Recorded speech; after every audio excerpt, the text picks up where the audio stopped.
feeling there, Mac? Good enough to fuck your mother! Broadcasting live from the basement of the Pentagon. This is WTF Nation Radio.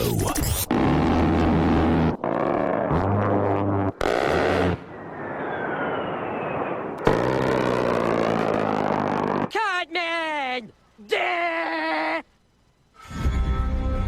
Hey, so I'm retarded. There were like updates on the computer, and I know, right, Jason? Sound. This is great. So we're gonna try this again. Hi, I'm Meeks, and I know that my hair looks a bit more blonde, but I swear I'm a natural brunette. Which I guess is not really an excuse for my retardedness. Whatever. Anyways, I'm with Radar. Hi, Radar. Hello again. Right? We gotta do this whole thing again. Sorry everyone for the confusion. Thank you though so much for sticking around and coming back to watch my dumbass try to, do everything, buttons and sounds and updates. I don't know. There's a lot of shit that happens. I don't know. Anyways, so as I was saying, I listen to like 80s music. I'm a huge fan of 80s music. And with the exception of David Bowie, who I can't stand. I think he is overrated and I'm not a David Bowie fan. Never have been, never gonna be, gonna give you up. Never gonna let you down. So, not a David Bowie fan. I'm just not. Like, the song, like, how's it go? Like, put on your red shoes and dance. It's just, God, why? And then, so Bruce Springsteen. I don't know if it's just I'm not a Bruce Springsteen fan, or if I just hate the song Born in the USA. I don't like it.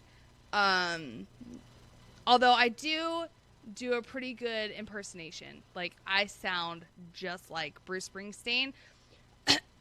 You guys ready for this? Born in the USA. I was born in the USA. Cannot stand it. Also, I legit thought that you paused what you were saying and played him in the background at that very moment. No, that was me. Uncanny. Hashtag nailed it. Oh my God. No, I don't like the song. Or maybe I just don't like how Bruce Springsteen does it. It's like, what? I just like when the fucking God, like every single Monday I'm like, can we change the channel, please? Just for the next 4.5 minutes. I'm already over the song, like the opening chord. I'm like, no. That being said, now the worst band in the history of time, hands down, has to be Smashing Pumpkins. Has to be. You cannot convince me otherwise. Dance and brought me down. Ugh. It's like fucking fingernails on a chalkboard. Ugh. The worst. Smashing Pumpkins is the worst band. I know some of you guys are going to be like, no, it's Nickelback. No, fuck you. Nickelback is fucking amazing. I love Nickelback. Not afraid to admit it. I will shout it from anywhere. I love Nickelback. Smashing Pumpkins is garbage.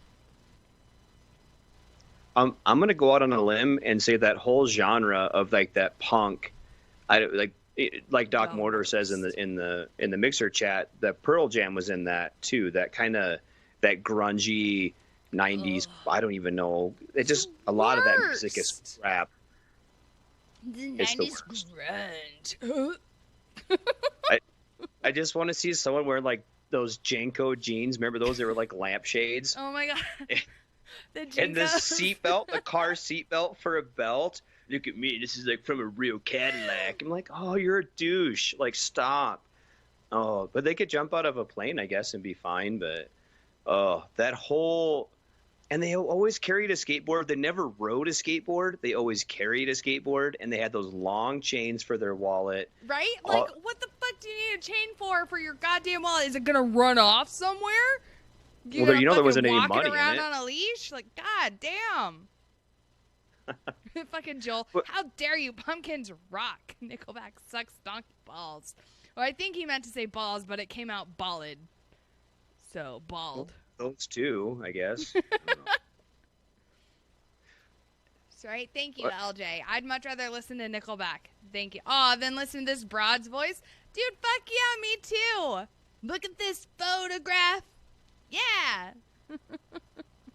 You must be a super nice dude. If you want to hate Smash Mouth. Can you, they gave us All-Star, which, played in Shrek. And, other songs in Shrek that I can't name right now. There wasn't any Bruce Springsteen I in know. Shrek Thank God. or Smashing Pumpkins. And so worse. It's so nasally and just. Ugh. God damn it. Anyways. So, over the last week, Radar and I have been compiling up articles that we are going to talk about tonight. And they all kind of have a similar theme of what in the actual fuck. For instance, right? And I know I have to, put the ticker down here super slow. I can speed it up, though, if you guys... are not retarded. I can do that. Just, it takes 2 buttons. But I'll fucking do it. If I can figure out how I did it. Oh, there we go. Alright, let's speed it up. Yeah, let's do that. I don't know. Is that faster? I can't tell. Anyways, so, the first story I want to get to is how there's a group of moms in the United Kingdom, aka Britain, who feel that pornographic material is not suitable for children and have deemed this to be a problem for whatever reason. And so they have come together to create a mom-approved pornography movie.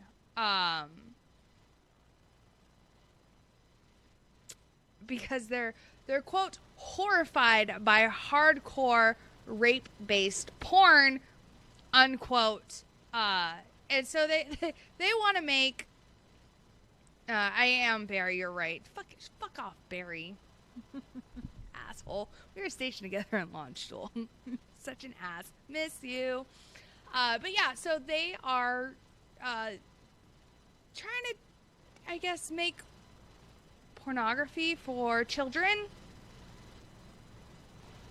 because reasons. I don't know. I never personally thought children had to watch pornography or that, pornography in general was appropriate for children.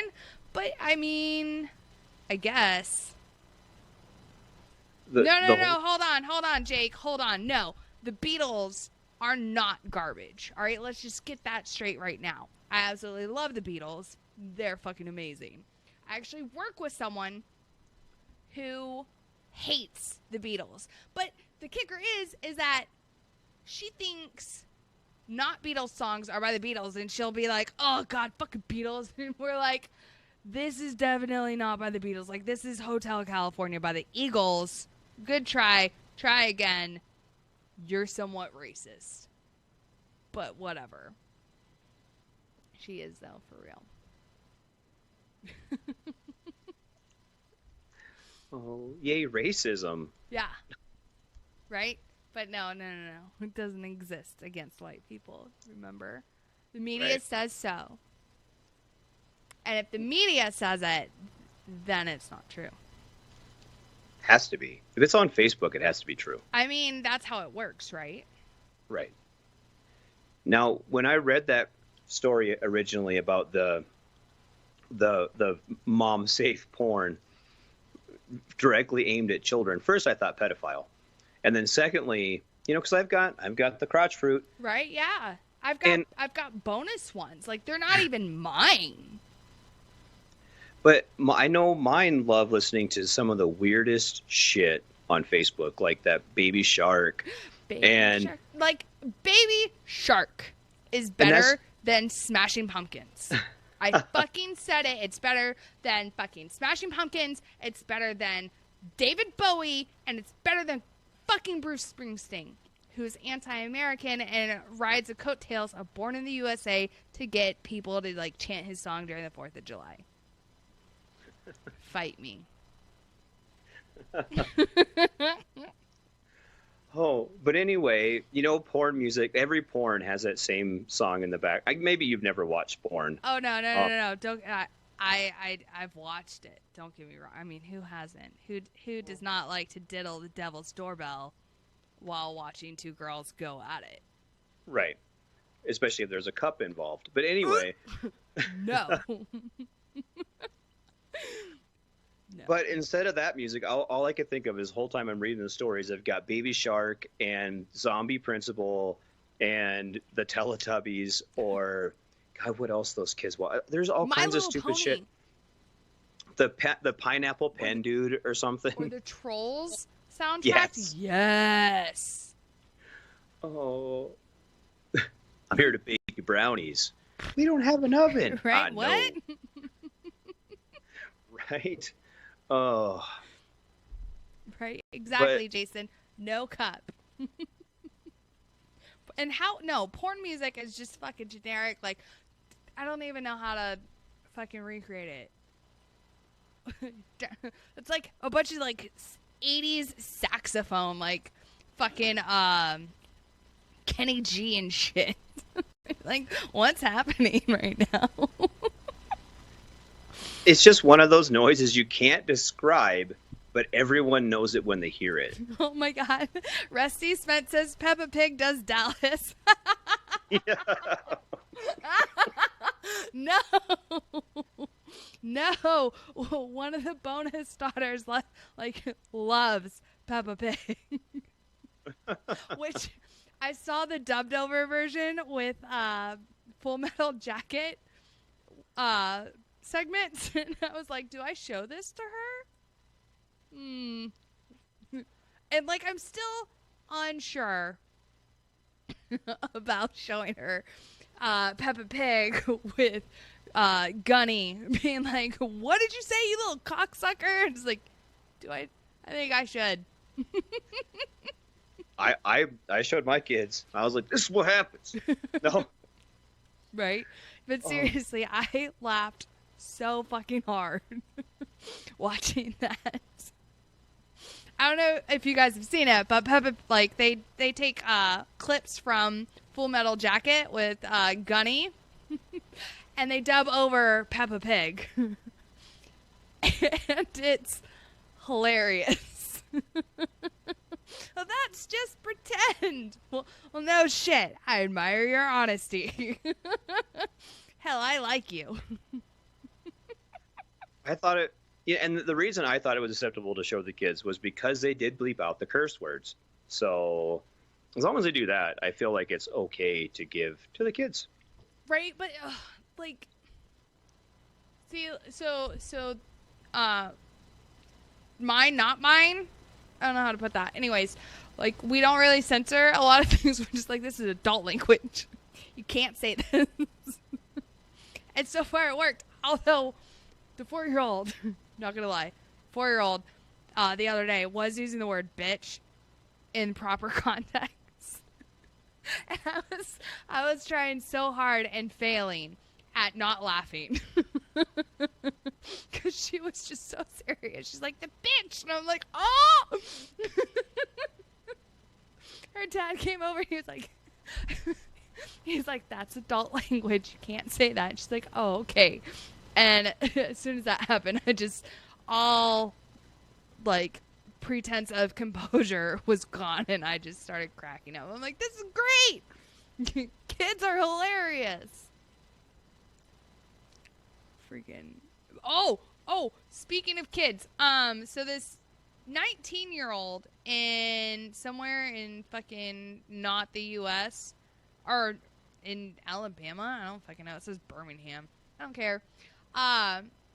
He's 19, HIV positive, and went to social media to get pissy because he got turned down for a tattoo, which, if anyone has a tattoo, understands that, you know, being HIV positive and then going to a tattoo parlor is severely frowned upon because you now risk infecting other people with your fucking disease. I understand in California it is no longer a felony. Hell, I don't even think it's a misdemeanor anymore to knowingly infect someone with HIV. Because that's how backwards my goddamn state has gotten. You can knowingly infect someone with HIV, and it's not a crime anymore. They're like, meh. And, oh yeah, also, you can donate blood being HIV positive in California and, wait, not disclose your HIV status. Wait, you can donate blood and not disclose your HIV status? In the state of California, you no longer have to disclose your HIV status when you go and donate blood. Well, do they still test the blood, right? Like, you would hope so. You would hope that the people in the lab are doing their job. Well, so, because they won't. I thought they won't even let you donate blood if you're like dehydrated. You can't be dehydrated. You cannot be low on iron, aka anemic. Also, you are not allowed to donate blood if you have had a tattoo within the last year. That's my excuse to get out donating blood. I was like, I just got a new tattoo, man. I can't do it. Oh, I haven't got a tattoo in like 6 years, and I'm just like, nope, sorry, I can't donate no blood to you guys. I mean, normally that, for the longest time, that was my excuse, was like, shit, it's literally been, 8 months since I got a new tattoo, because I used to get a new one every year. And so I'm a little itchy right now for a new tattoo because it's been a few years. But I digress. So this, he was refused service at a tattoo studio in the UK. There we go. Because he is HIV positive. George Westwood, who is 19 years old at the University of Birmingham, had gone to Vita Loca Studio in Bolton, Greater Manchester, to get some ink representing his life with HIV. Sorry, dude, you are a walking smallpox blanket. After paying his deposit, the 19-year-old told the business about his HIV status, only for them to refuse to tattoo him because of it. The tattooist allegedly apologized, as she told him that her manager would not let her carry out the procedure. I rang him and told them about my status, and the tattoo artist said she wasn't sure if she was going to be able to do it, so she would speak to her boss, said George. Now, again, what part of the fact that he has a highly contagious, blood-borne, life-ending disease does he not comprehend? Like, yes, there's treatment now for it. Yes, we can sustain your life, and yes, we can prolong it longer than what we were able to do back in, the 80s or the 90s.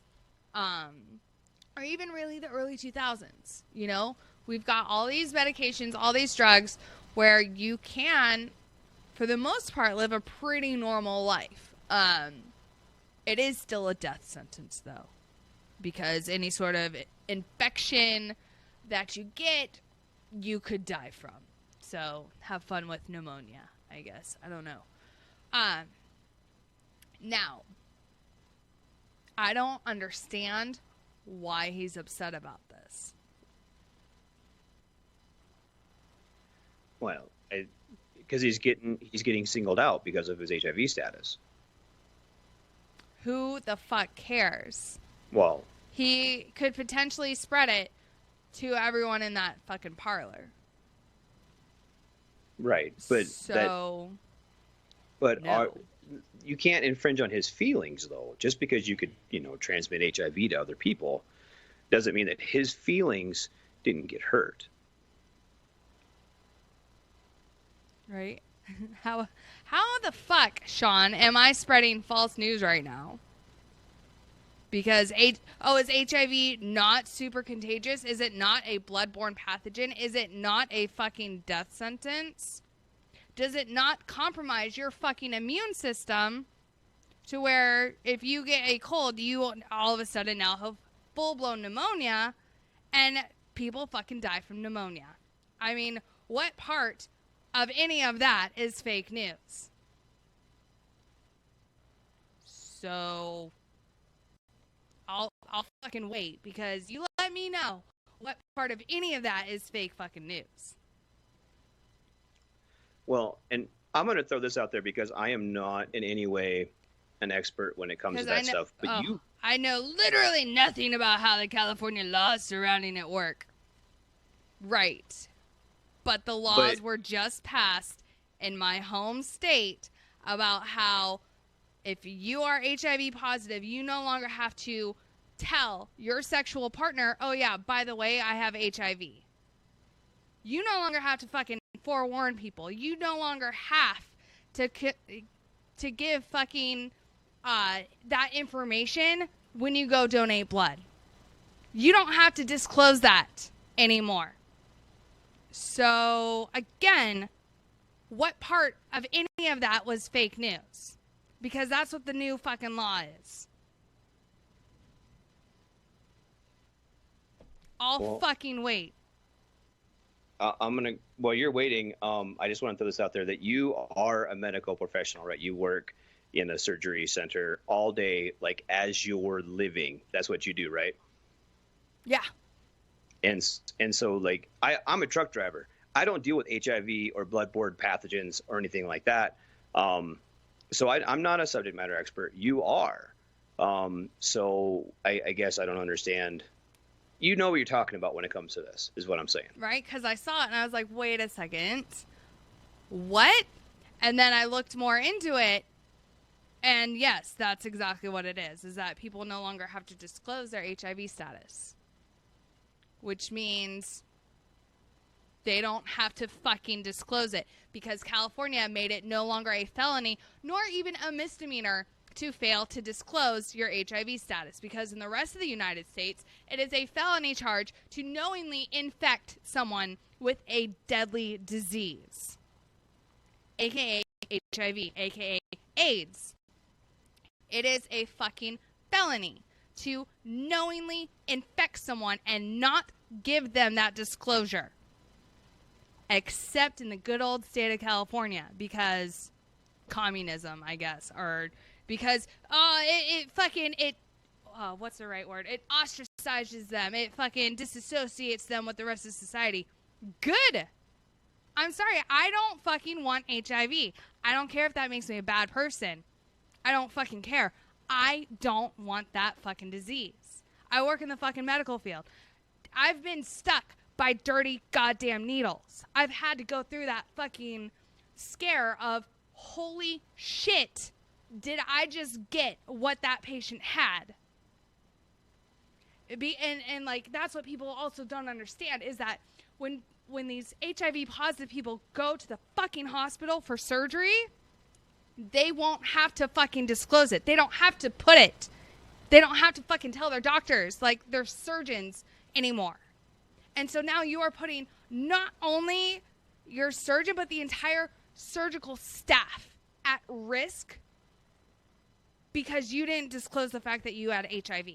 So now if someone in the surgery, like in the surgery team, who's doing an operation to either make your life better, your quality of life better, or to save your fucking life, if they get stuck or cut by a dirty needle or a dirty blade or something that has been inside of you that has your blood all over it, if you didn't fucking disclose your HIV status beforehand, and now that person who got stuck by that dirty needle, that dirty instrument, that dirty sharp, has to wait until you wake up to get fucking consent to make sure that they can get blood drawn from you, so that way they can then test you.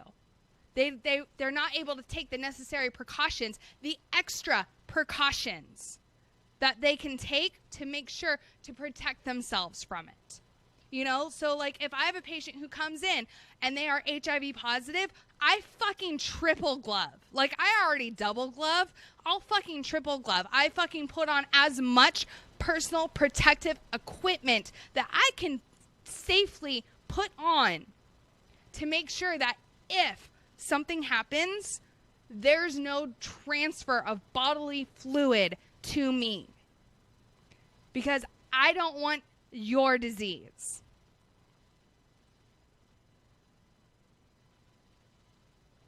There is no reason why someone with HIV should not openly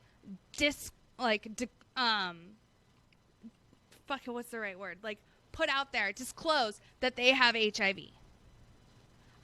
Maybe it shouldn't be penalized, but god damn it, have some fucking what's the right word? Yeah, thank you. Like fucking common decency to like inform people. What monster would knowingly not disclose their HIV status? Because, I might be fucking ostracized. Fuck you. But no, California made it even easier for people to not disclose their HIV status because now, it's no longer illegal. Guess I don't have to disclose. Fuck off. Well, and I guess my thing, like, you don't need to wear a T-shirt that says, hey, I'm HIV positive. But there's certain instances, like if you're going to become romantically engaged with somebody or if you are being treated by a doctor, that you should, out of common decency, say, hey, you know, I had a bad transfusion, whatever. There's a million different, well, I don't know anymore. I know it's changed a whole lot since like when I was a kid, when everyone thought you get AIDS by like, you know, eating cereal in the same room as somebody with them. But I know, you know, things have progressed quite a bit from that. But if you're going to, you know, go into a doctor's office, like you said, or a surgery environment, or have like a medical alert bracelet, because if you get into a car accident and those EMTs that come on scene and you're, you know, hemorrhaging out everywhere, they kind of have a right to know as well. They do. You know, so it's not so much that they get better care. So if you disclose to medical professionals, like, hey, by the way, I have HIV, especially if they don't know you, it's not that you're going to get lackluster care. They're going to do everything that they can to make sure that you don't unintentionally spread that disease. You know, like, so for instance, perfect example, when I have a patient who comes through my OR, and they are HIV positive, or they do have hepatitis C, or A or B, or fucking if they have some sort of contagious disease like that, especially bloodborne disease, I'll let the people know who are going to clean my instruments to make sure, hey, I know you guys already wear all the protective equipment, but just be extra cautious with these instruments. This patient that, you know, these instruments were worked on had this disease. Right. And it's not just the instrument, it's the whatever, your sheets and blankets and towels and everything else. Like, I don't know, the only surgeries I've been involved with, I've been asleep and someone else has been doing the work, which made my life pretty easy. But but like I said, you know, even you know, if you're driving home from work tomorrow, minding your own damn business, and there's a motorcycle accident in front of you, and you stop, then that person's bleeding out because they've got a compound fracture on their leg and blah, blah, blah, blah, blah. And you may or may not have gloves on you. You may or may not have that proper stuff to be quote unquote safe. I don't ever want to not save somebody's life because I'm afraid of a bloodborne pathogen. But then again, I don't want to get the HIV. Yeah. You know, I've spent the majority of my adult life avoiding certain diseases and other things, but you know, and I've somehow managed to miss most of them except for kids. But I just couldn't imagine, you know, at least have like I said, it's a common courtesy. Same thing if I go to the doctor's office and I have the flu. I just did this last week. If you go in there with a cough, you go in there with a runny nose, you go in there with a fever, you got to wear the fucking mask, right? On, because it's protecting everyone else. Right. It has nothing to do with me and how I feel. I think I look dumb as shit wearing that mask, walking around. I mean, we all do judge you. I'm sure, but I'm just saying, like, you know, your health, and it's the same thing with vaccinations, and we kind of harp on that a lot. It's not just for you. You're protecting the populace. You're protecting the innocent people around you from whatever other illnesses are out there, whether it be measles or polio or HIV or fucking tetanus like the kid in Oregon. Yes. Oh my fucking God. So there was actually like an actual tetanus infection in Oregon, which they haven't seen for 3 decades, mind you. An 8-year-old, no, sorry, it was a 6-year-old, got tetanus, spent about 50 days in ICU trying to recover from this tetanus infection. Just for anyone who's like, tetanus, it's not a big deal. No, it fucking is. This child spent, 47, so almost 50 days in ICU. Racked up a medical bill of over $800,000 because this kid's parents are anti-vaccine. And they're like, now we're not going to give him a fucking shot that would have prevented all of this. And even after he got fucking discharged from ICU and they were like, oh yeah, clean bill of health, you gonna fucking vaccinate him now? They're like, meh, no. Because it wasn't a lesson to almost lose your kid the first time. Right? Your child almost died. You are now almost $1 million in medical debt. How much does a flu shot cost, or that tetanus shot cost? A tetanus you have to get whatever, shot? 7 years, right? 7 years you get one? Yeah. And it's like $20. Fucking a tetanus shot? They did. I honestly, I have no idea because the last time I got one, I was in the fucking army, so it was free. And then every other time before that, you know, my mom fucking paid for it. But again, I'm thinking it's not that much. Either way, I know for sure it's a hell of a lot less than $800,000. I mean, maybe that's what they bill TRICARE when I get mine. I don't know. Bill them whatever. I don't got to pay for it. Sorry, that's mean. That was bad. Hey, don't bill them $800,000. It's ridiculous. Like, yeah, how the fuck are you gonna be like, you know what?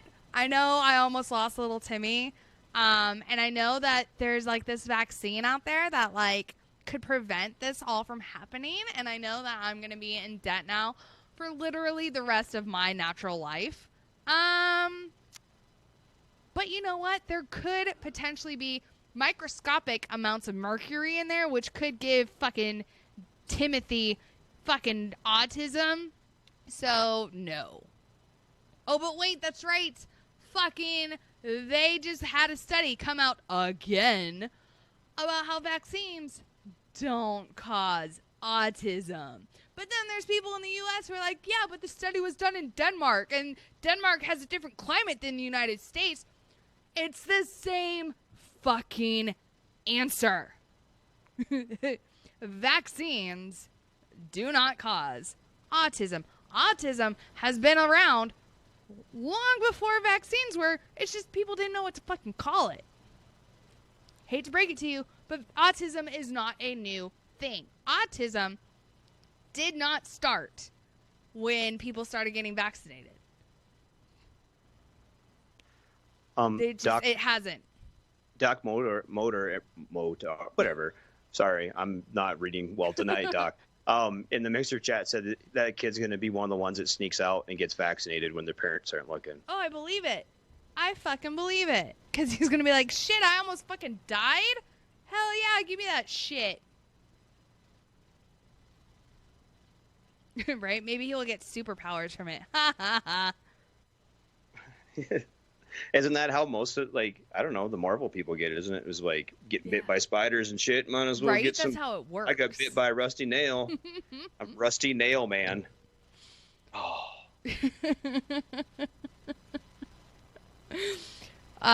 Dennis and fucking Mixer, why are you swearing in every sentence? Because I should have been in the goddamn Navy, that's why. And then thank you, Doc, for answering. She's not swearing. Those are filler words. They're sentence motherfucking enhancers. Fucking Christopher, the Army causes autism.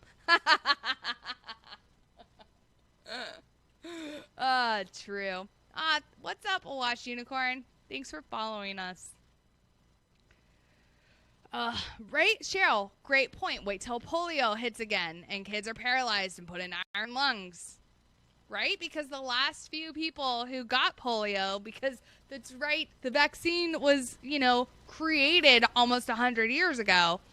So the last few people living in iron lungs who ever got polio, they're about to die out. And so no one in our generation, or even literally in our parents' generation, well, I can't even say Ice's generation because that dude's been around since, like, the Roman Empire. But, like, the people these days, they haven't seen the trauma that these preventable diseases can cause. Which is, I think, the most ironic thing about it is that all of this shit is preventable. Like, that 47-day stay in the ICU, preventable. That $800,000 medical bill, preventable. And who's going to end up paying it? They're not going to fucking pay it. Again, they'll be in debt the rest of their goddamn life because of this. But they're not going to fucking pay it. What's up, Unicorn? I see you. Ugh. We talked about polio a little bit last week, and so I don't know, I Googled iron lung, and there's like 2 people in the world that still have to, or that they know of anyway. And the dude was like, I'm probably going to die, not because of the polio, but because they can't find parts for his iron lung. Yeah. Like, they haven't been around for so long, I think there's no parts left. Yeah, and so he's like, when this deal goes, it's the last one in the world, and I'm probably going to die. Yeah, and people who have to, live in iron lungs, they can, in fact, be outside of their iron lungs for a little bit of time, sporadically. But, the whole purpose of an iron lung is that it fucking breathes for you. Because, wait for it, polio paralyzes your whole goddamn body to where you can't fucking breathe. But sure, let's fucking not vaccinate, right? Like, let's bring back all these, wait for it, preventable diseases. I hate people sometimes. That were pretty much eradicated. Yeah, exactly. Like, when was the last time anyone was ever like, oh, a measles outbreak? Not in my fucking memory until, just recently. You know, but they're like, oh, vaccines don't fucking work. No, they do, because they protect the people who literally cannot take vaccines, i.e., you know, newborns, immunocompromised people who rely on everyone else in the community to be vaccinated, to make sure that they themselves don't get the disease. Darren Stokes just hit the nail on the head. Oh, go on. He says, there goes the wall, thanks to some parents letting their kids catch tetanus. So this is a plan by the deep state to... I can't even go without laughing. But, okay, so we talk about kids without vaccines. And, you know, I've got a whole pile of crotch fruit. And we have a child who... If he starts getting fevers, he gets really bad seizures. Yeah. And so we don't vaccinate him because, you know, the doctors don't want him to get anywhere near something that might spike his fever and cause seizures. Which is understandable, because, you know, in a way that's almost like immunocompromised. You know, if the doctors are seriously concerned with, you know, hey, if he gets vaccinated, he might seize, and then, you know, seizures can kill people. They can cause death. Right, and they were hoping he would grow out of it, but the older he gets, the more severe they're getting. Oh, no, I'm so sorry. It's, you know, it's whatever. But it sucks, but I mean, you can't really do anything about it. But so, you know, I think of it as my responsibility to make sure the other kids don't bring home measles or mumps or rubella or yellow fever or typhoid or dysentery or whatever the hell. I mean, I don't know what all kind of vaccinations they give out anymore, Right. but all you fucking anti-vax moms obviously never played Oregon Trail growing up, and it shows.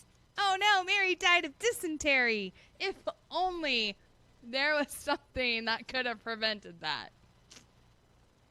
literally every person I meet named Terry, I'm so nice to, so I don't die of dysentery.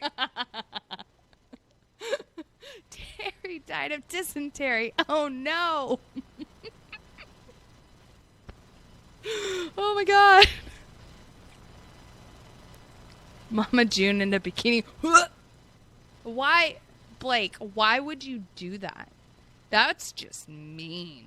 Putting that mental image in people's heads. Rude.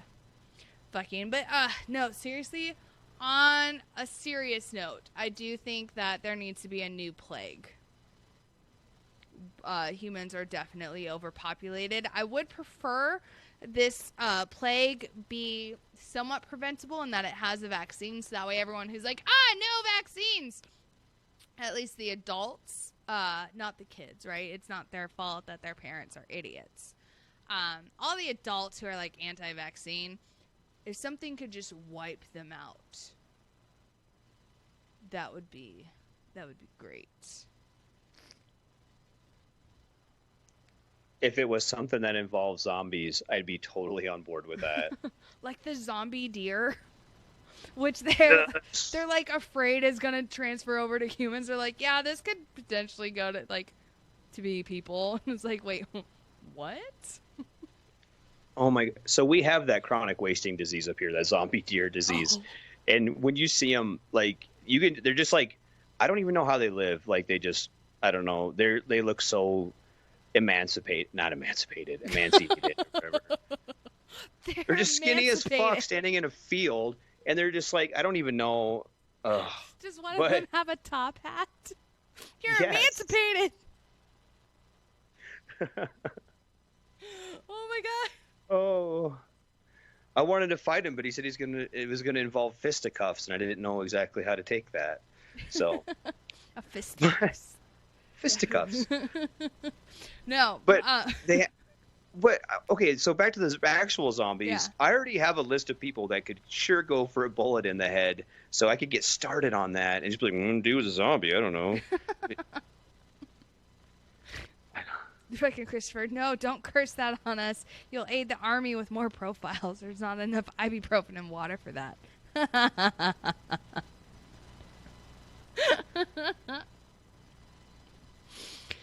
Oh my goodness. Oh, speaking of other mothers of the year, before we go on break. So a Saudi Arabian woman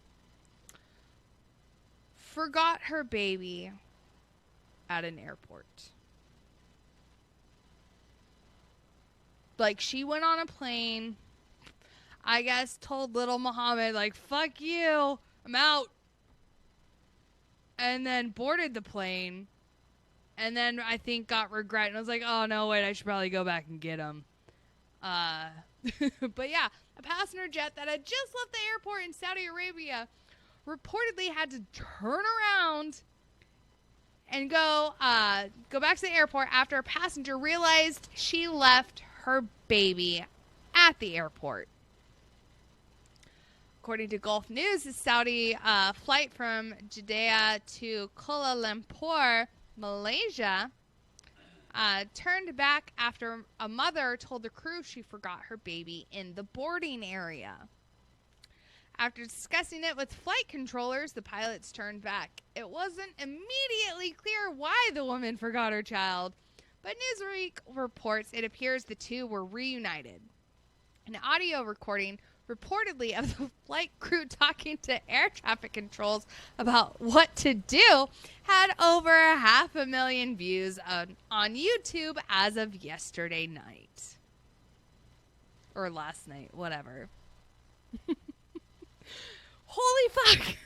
Like, I don't even know if I can really understand that level. Like, that's almost worse than people who are like, oh, I forgot my kid in the backseat of my fucking car, which I don't understand how that happens. I get it. Technically, I've never birthed my own fucking crotch goblins. You know, I've never actually done that. I just have the bonus daughters. But at the same time, I don't understand how someone was just like, meh, I forgot. Shit. Like, oh my fucking God. Shit. Like, we're about to fucking go on a plane in a few fucking hours.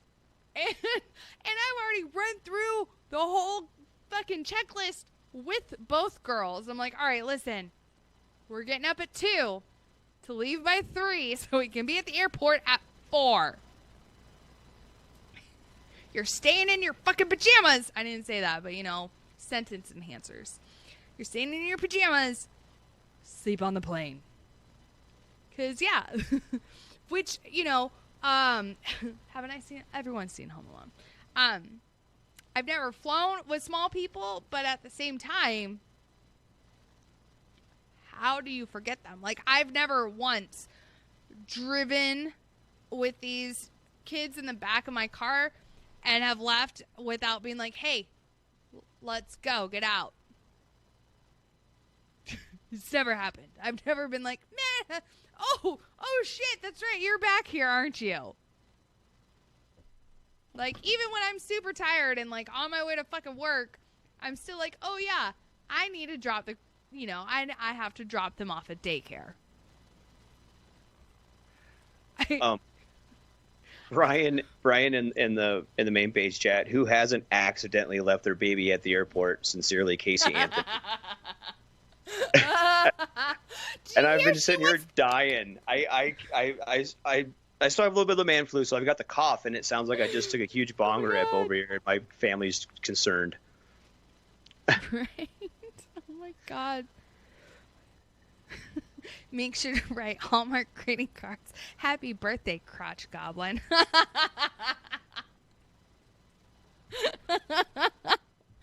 Right? You are a drunken mistake. No. Just kidding. I don't know if I could do that. Maybe like when they were older, I could be like, oh yeah, I remember when you were conceived. It's a bunch of hate fucking that night. Did you see the memes?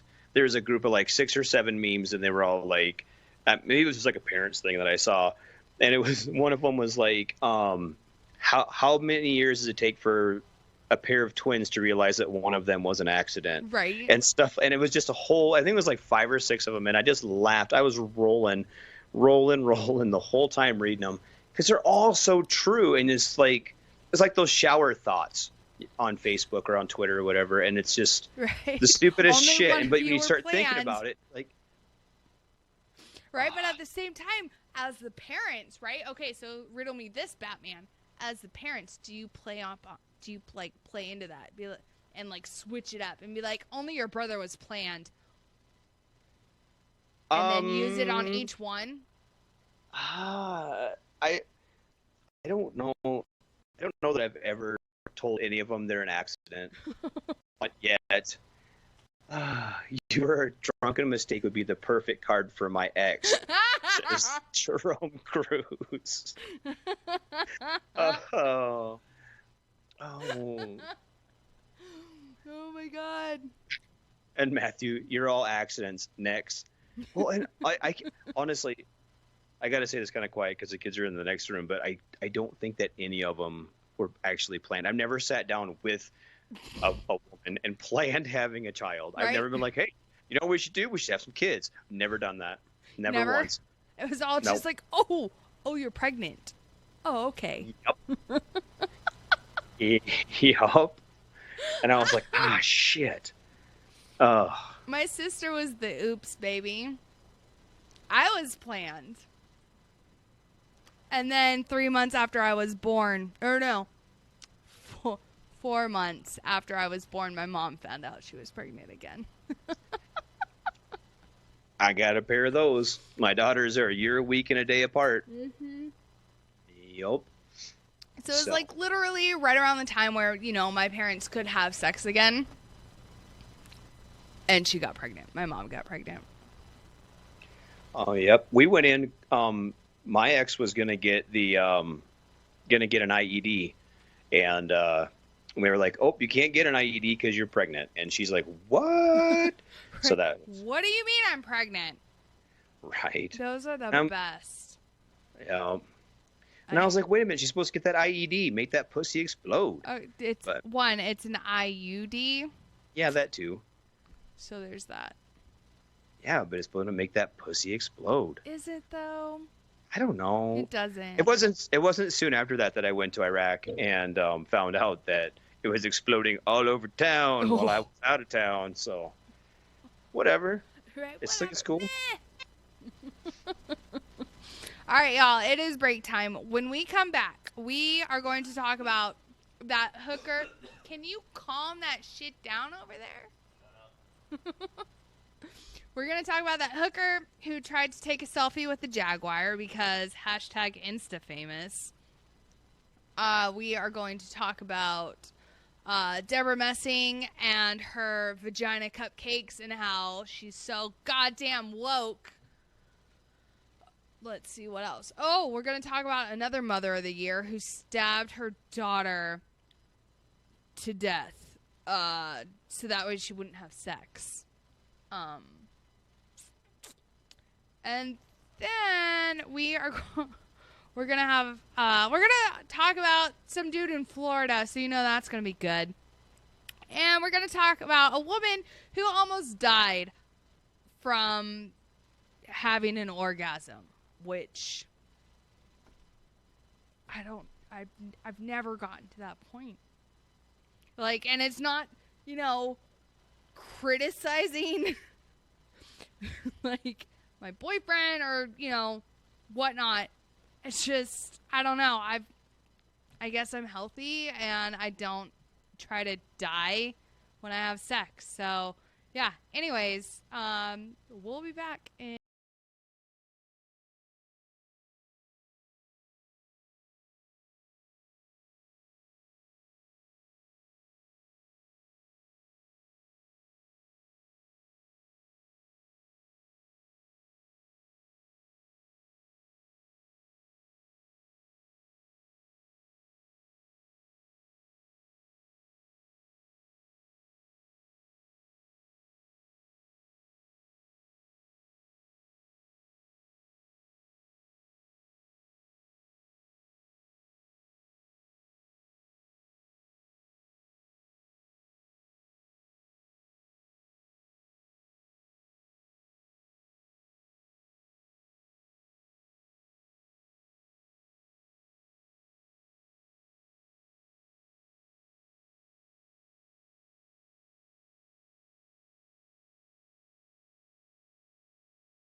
I'm tested and proven. Mind, heart, and soul, I'll always be a human. Call me a vet like a soldier. Green beret, 21 gun salute, don't wanna see today. In the constant war zone, in the home of the brave, where they hate the police until they saving the day. I got kids like you, a mortgage like you, so blue lives matter, and so does yours too. All this separation and divide, open your eyes. If you cut us all open, we the same inside. The only difference is I run to the gunfight. Your peace when it's chaos, when the people don't act right. But I'm under scrutiny for trying to protect me. You pull a pistol and I'm shooting for trying to contest me. I got a quick second to make a deadly decision. The media betrayed me like a kid for a living, like I'm cold with no heart, a brain with no thoughts, a body with no feeling, a life with no cause. Like you breathe, I breathe, and like you see, I see, and like you need, I need, and like you bleed, I bleed. Don't treat me like an object, I'm tested and proven. Mind, heart, and soul, I'll always be a human. Like you breathe, I breathe, and like you see, I see, and like you need, I need, and like you bleed, I bleed. Don't treat me like an object, I'm tested and proven. Mind, heart, and soul, I'll always be a human. I'm damned if I do, and damned if I don't. It's like every single time I say what's on my mind, they go for my throat, they spew evil words. If you are absurd, always grinding, grinning, and killing my soul with these verbs. Hold me down, like I can't gasp for air. I'm closed inside of a box, like I'm inside Fort Knox. Every time that I'm there, I don't know why they think that I'm different from you. All that's true is I'm a like you breathe, I breathe, and like you see, I see, and like you need, I need, and like you bleed, I bleed. Don't treat me like an object, I'm tested and proven. Mind, heart, and soul, I'll always be a human. Like you breathe, I breathe, and like you see, I see, and like you need, I need, and like you bleed, I bleed. Don't treat me like an object, I'm tested and proven. Mind, heart, and soul, I'll always be a human. Like you breathe, I breathe, and like you see, I see, and like you need, I need, and like you bleed, I bleed. Don't treat me like an object, I'm tested and proven. Mind, heart, and soul, I'll always be a human. Like you breathe, I breathe, and like you see, I see, and like you need, I need, and like you bleed, I bleed. Don't treat me like an object, I'm tested and proven. Mind, heart, and soul, I'll always be a human.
you try to deny the existence of evil, you're in denial.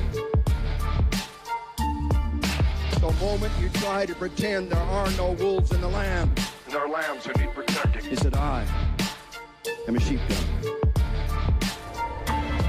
Call 911 when something's going down in your town. Who else is running towards you now? Take a look around. Running towards the danger, never ever running from it. Risk your only life for a stranger? Yeah, man, I've done it. Lace those boots up, strap that vest down, hold that line tight when a clown comes to your town. Willing to give my life, but I won't let it happen. On or off duty, that's why I always stay strapping. Pointing more guns to more people than gangbangers, and I get to squeeze the trigger. Now you tell me who has anger. I'm all that stands between my people and the evil. The wolves looking like sheep, saying that they're peaceful. Rip off your shirt, show that S on your chest. A hero is a calling, it's a test for the rest. So let's get tantric, yeah man, throw a tantrum. Let's go wolf hunt and sing along with the anthem. Blue line soldiers, you have the right to remain silent. Blue line soldiers, anything you say is used against you. Blue line soldiers, this ain't a joke, this is our town. Blue line soldiers, and we've come to take it back now. Look to the left, look to the right, and realize we're the reason you can sleep at night. I die for my country, I die for the blue. You should also realize that I would die for you too. You'd be surprised at the things I go through to make sure that your family comes back home to you. I'm watching in the day, I'm creeping in the night. No matter what the reason or the demon, I'm down to fight. We were bred in the streets, that's why we're back in them. Keeping the peace, felonies, yeah, we're stacking them. And to the people pointing fingers, you don't know what it's like to hunt the evil that goes bump in the night. I didn't write the law, no man, I didn't make it. But I guarantee you'll see me if he does break it. I'm locked in, I'm loaded, now let's go fight crime. Here comes the soldiers marching straight down the blue line. Blue line soldiers, you have the right to remain silent. Blue line soldiers, anything you say is used against you. Blue line soldiers, this ain't a joke, this is our town. Blue line soldiers, and we've come to take it back now. They don't even want to see us cause we remind them that there's evil that's infiltrating the cities and killing the people. Giving no respect, I'm sure Kaepernick can vouch. Meanwhile, he disrespects the flag sitting on his couch. Paying no attention, the blues got a job to do. Talking all tough, where you at now? What's stopping you? Stand for the badge, die for the shield. But good luck, getting past this Glock, then I'll wheel. Always concealed, revealed only on the battlefield. But keep stepping to me and you're gonna get your face peeled. Let's get it straight, my team will always win. If you take me out, there will always be more of them. Hit the light, sound the siren, let's get it going. Pumping this blue blood through my veins where it's flowing. We got it all figured out like my training planned it. Never off duty, so come on, saddle up, blue bandits. Line soldiers, you have the right to remain silent. Line soldiers, anything you say is used against you. Line soldiers, this ain't a joke, this is our town. Line soldiers, and we've come to take it back now.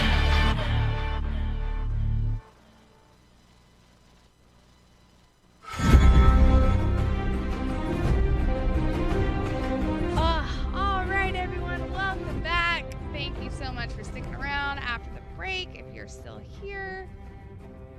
So, all right, we are at part 2, and it's the final part because I have to go to bed here very, very shortly because, again, I have to wake my happy ass up at 2 in the morning. What's up, Radar? Ooh, what's up? Not much. I saw a great meme today, and it was along the lines of it had a picture of Dave Chappelle, and it was like, you know, if you stopped listening to Michael Jackson after watching that HBO documentary, wait till I tell you about the Catholic Church. It's just like, oh, damn. Oh, yeah, the Catholic Church. Right? And I think they're in the news again. They are in the news. This is kind of a breaking story.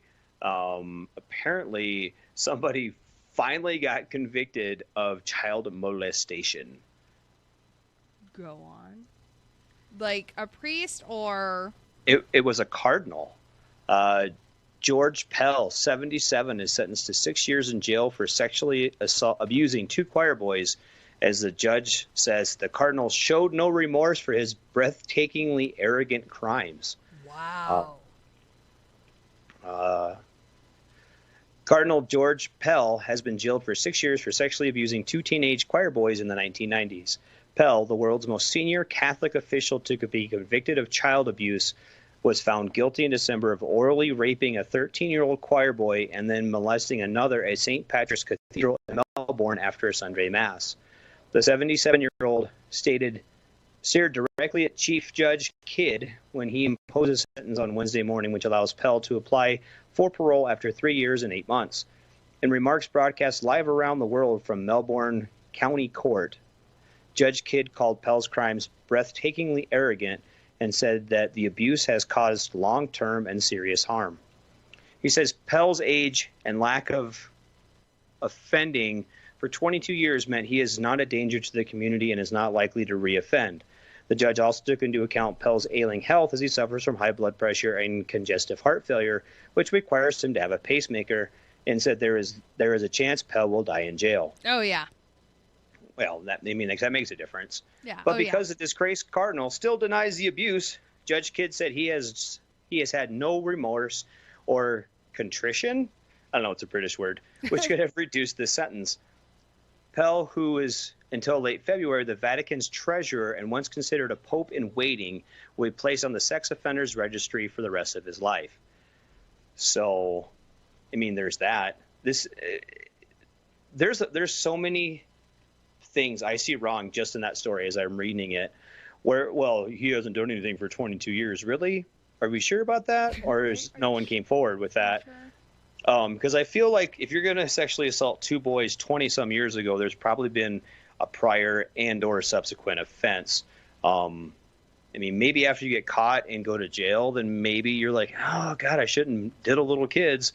But generally, a leper doesn't change his spots.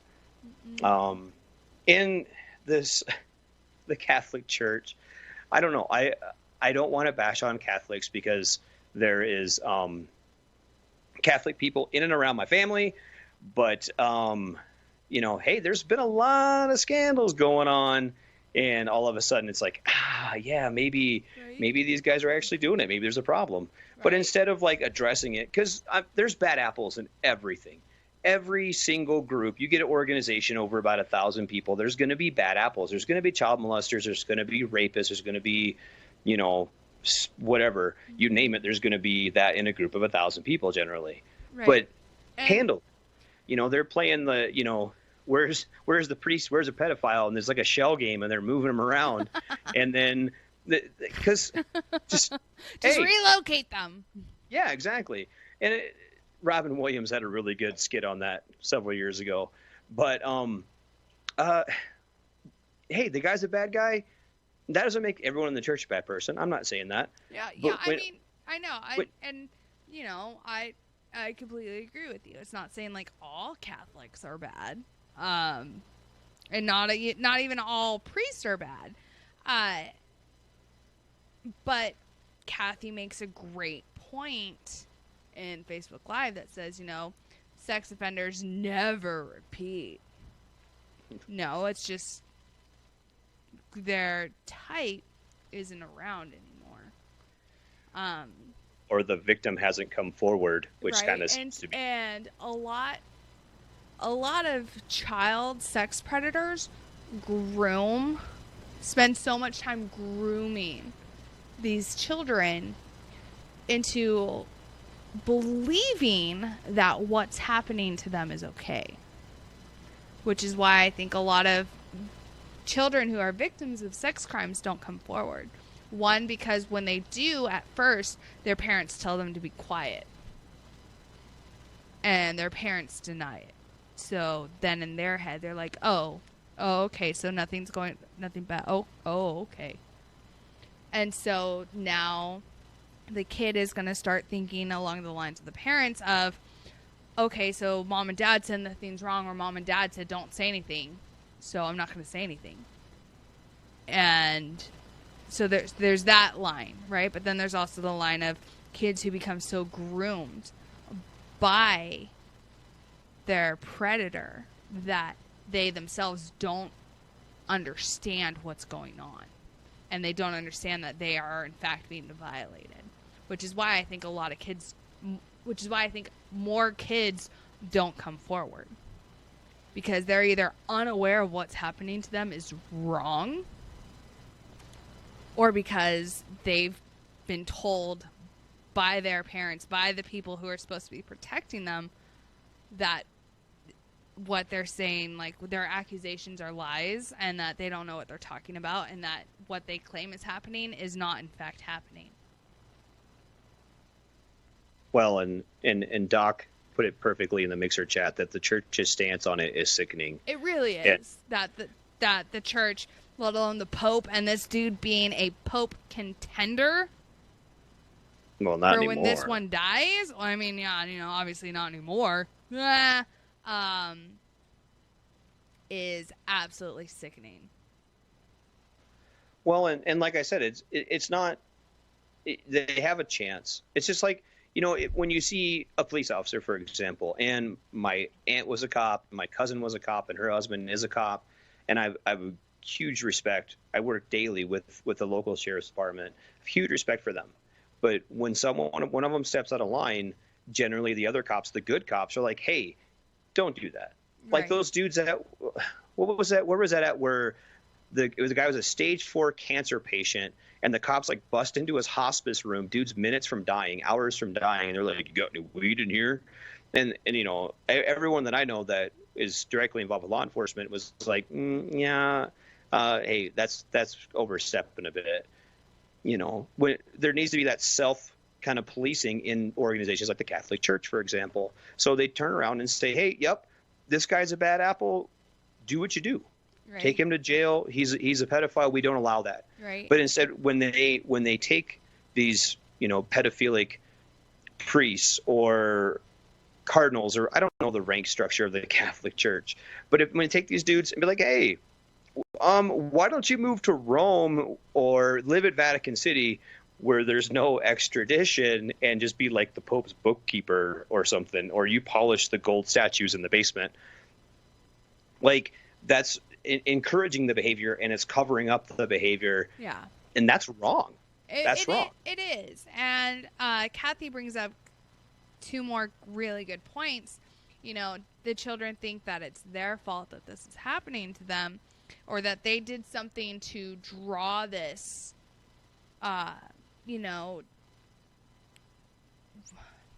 sexual deviance towards them. But oh goodness, I need lotion. My hand is freaking dry as fuck. Sorry, I digress. Squirrel.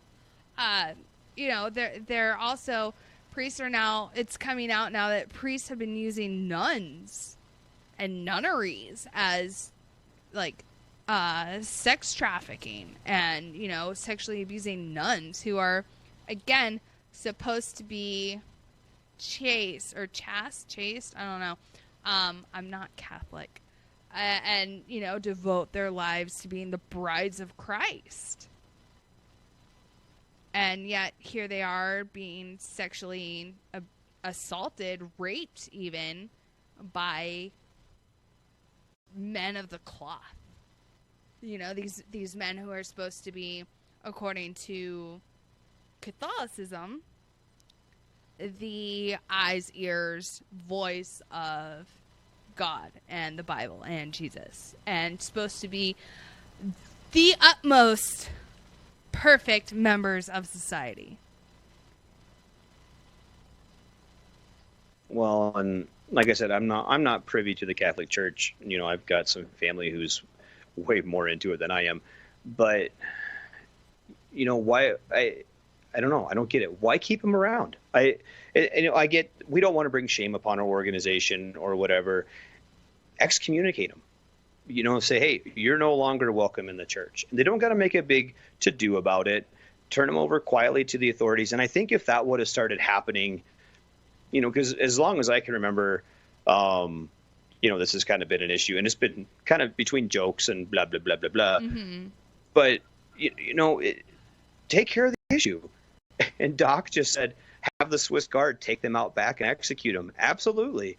execute pedophiles. Yeah. I'm on board with that one 100%. 100%. Because if you're willing to take advantage of a child in that way, then you are a whole new level of twisted. And yeah, I've done some dumb shit. We talked about it last week.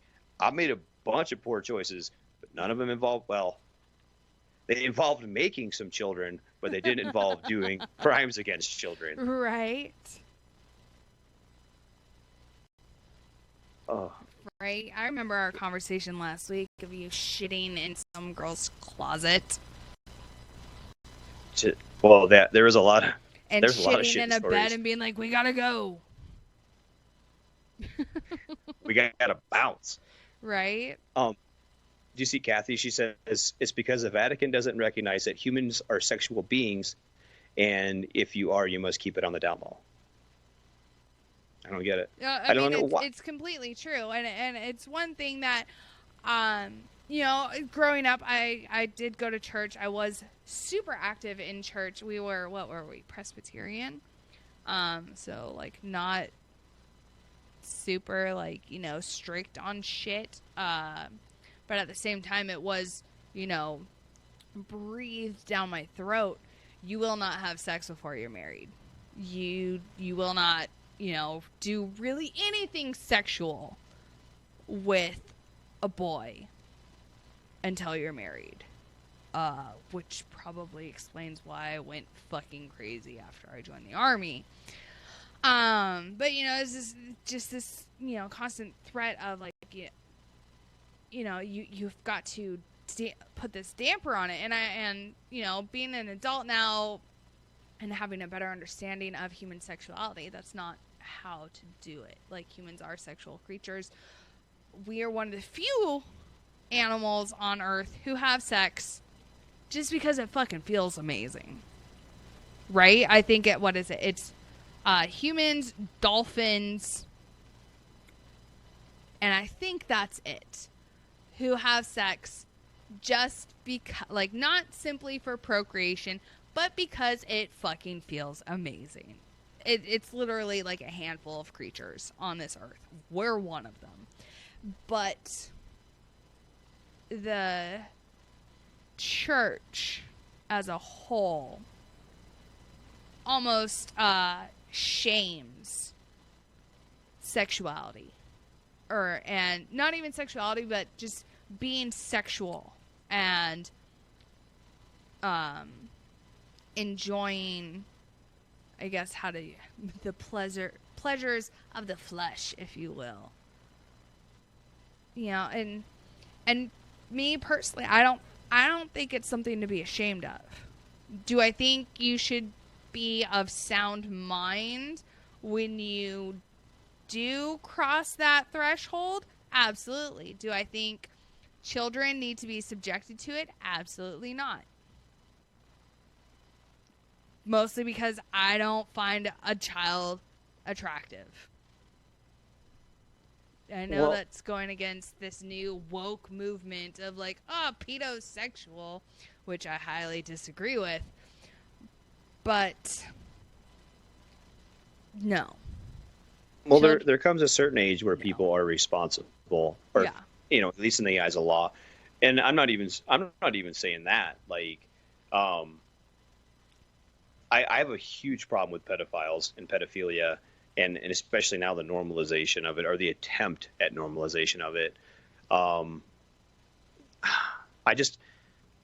Who the fuck is going to get behind that and be like, hell yeah, everyone should be child lovers? No, get the fuck out of here. Like that, and they try kind of piggybacking on the LGBTQ WKRP and Cincinnati movement, and it's just like, even they were like, nope, you guys keep your pedo ass away from us. Like, I'm a chick that loves another chick. I'm not a chick that loves baby girls. Like, Right.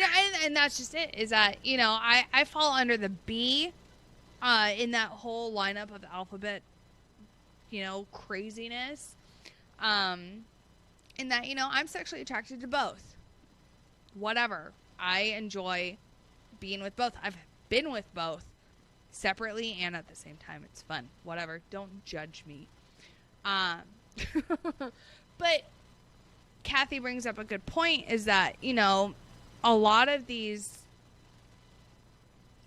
how do I put it, like organized religions are driven by almost money, and that enough money given to victims will silence them and keep all the dirty laundry behind closed doors. Which is why I think, like, any religion, honestly, when it gets to that moment, it's radicalized. And any radicalized religion is not good. Like, everyone's like, oh, radicalized Muslims. Like, yeah, no, I get it. They blow people up. I understand.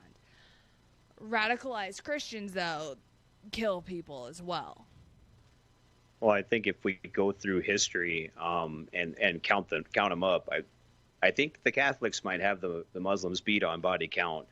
Right now, I mean, the Muslims are trying to catch up. They really are, right? Exactly, Doc Mortar. Let's all remember the Crusades, which were driven by the Catholic Church and killed a shit ton of people. God, are we not supposed to talk about that? Or are we supposed to forget that? Shit. I don't know. It doesn't matter, because I definitely, I'm no longer associated with that. If you can't tell by my backdrop of the triple moon, like, I got away from that. I think my mom honestly had a worse reaction when I told her, I'm like, oh yeah, by the way, I'm like getting into witchcraft and like studying it and practicing witchcraft, than she did when I was like, oh yeah, by the way, I'm bisexual. Don't get me wrong, both reactions were terrible, but I think the one where I was like, yeah, so I'm getting into witchcraft because it just makes more sense to me. I don't know. And there's no fucking, you know, conspiracy of like, oh yeah, by the way, the Pope's covering up all these people having sex with kids. So, hey, the fries are done. Well, and I don't know a whole lot. I'm not a religious scholar. I don't believe in a lot of it.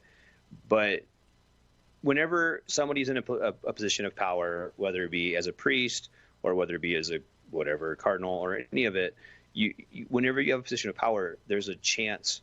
And we've seen it with NCOs. We've seen it with junior officers, even senior officers, taking advantage of people they're supposed to be in charge of. Mm-hmm. And whenever you have the position of power, it's hard for some people to not abuse that.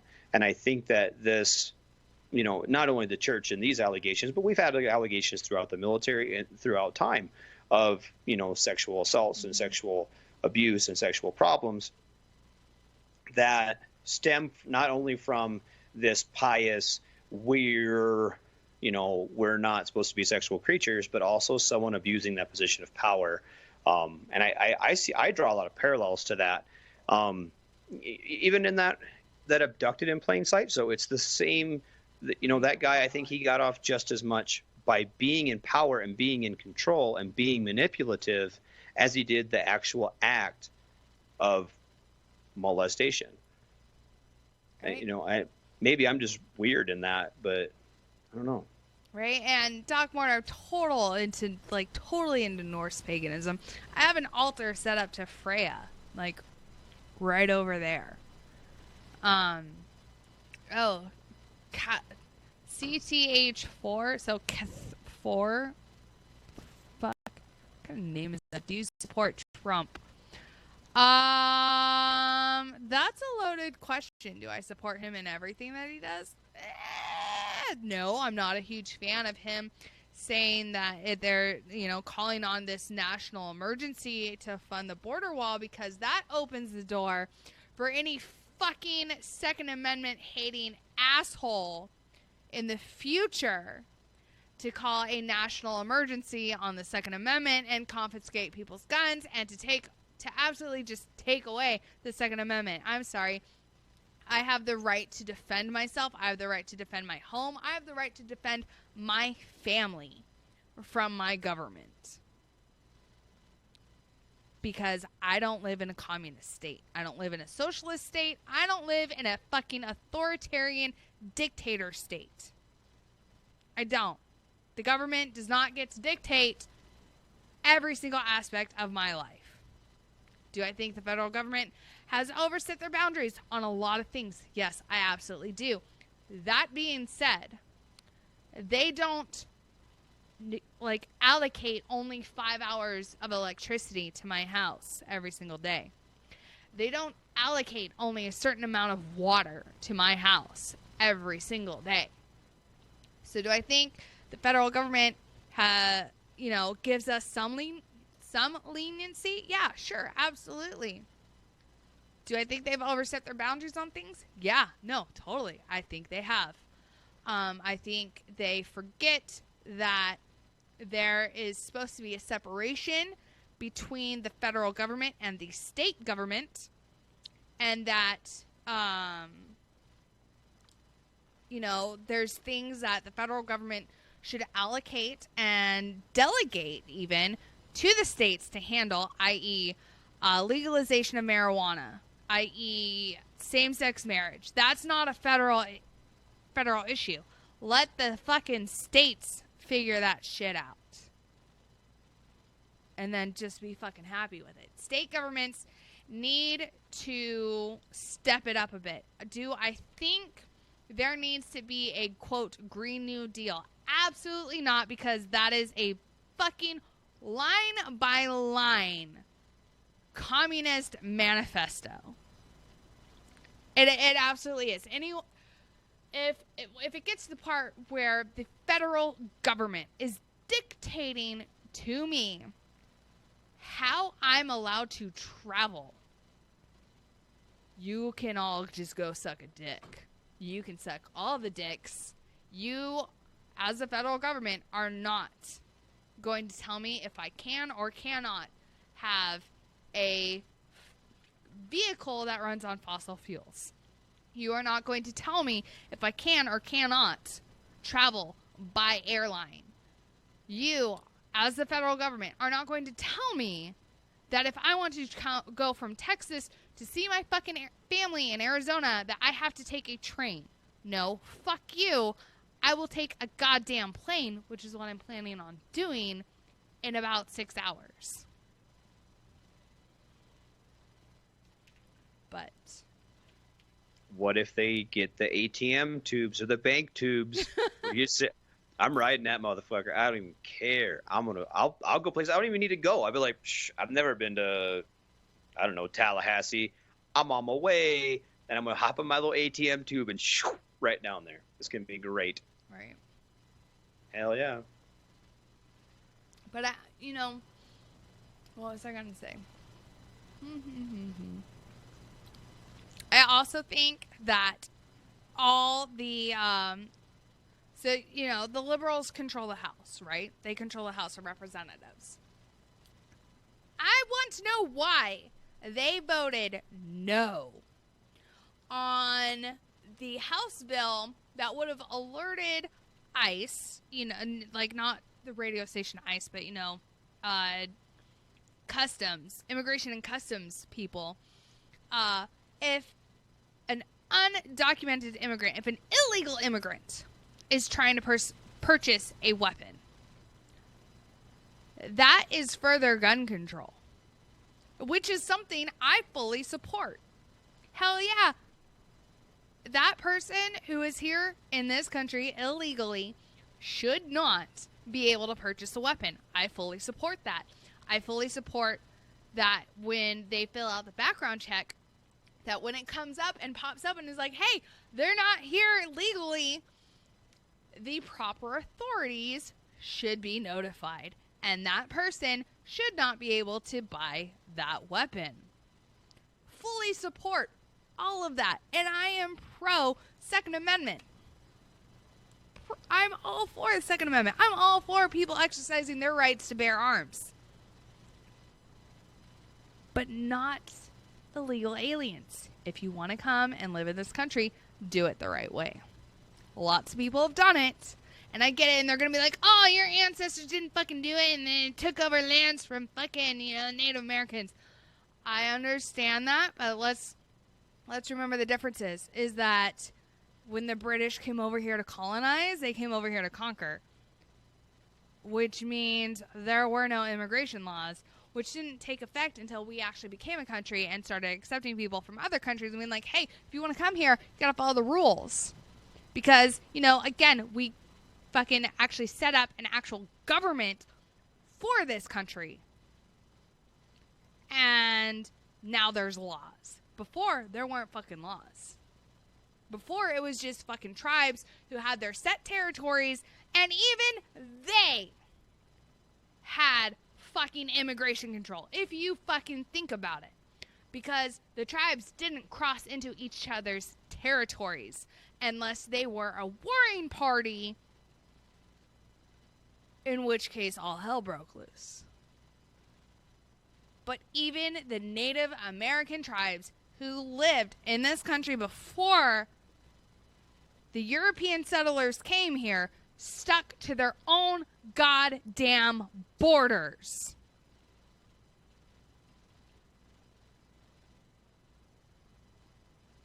Tell me I'm fucking wrong.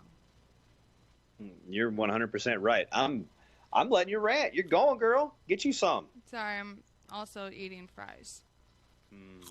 And they're seasoned too. Oh, Kathy asked, do you think that illegals should have the privilege of voting? I'm going to answer that one. Absolutely not. No. Nope. Absolutely not.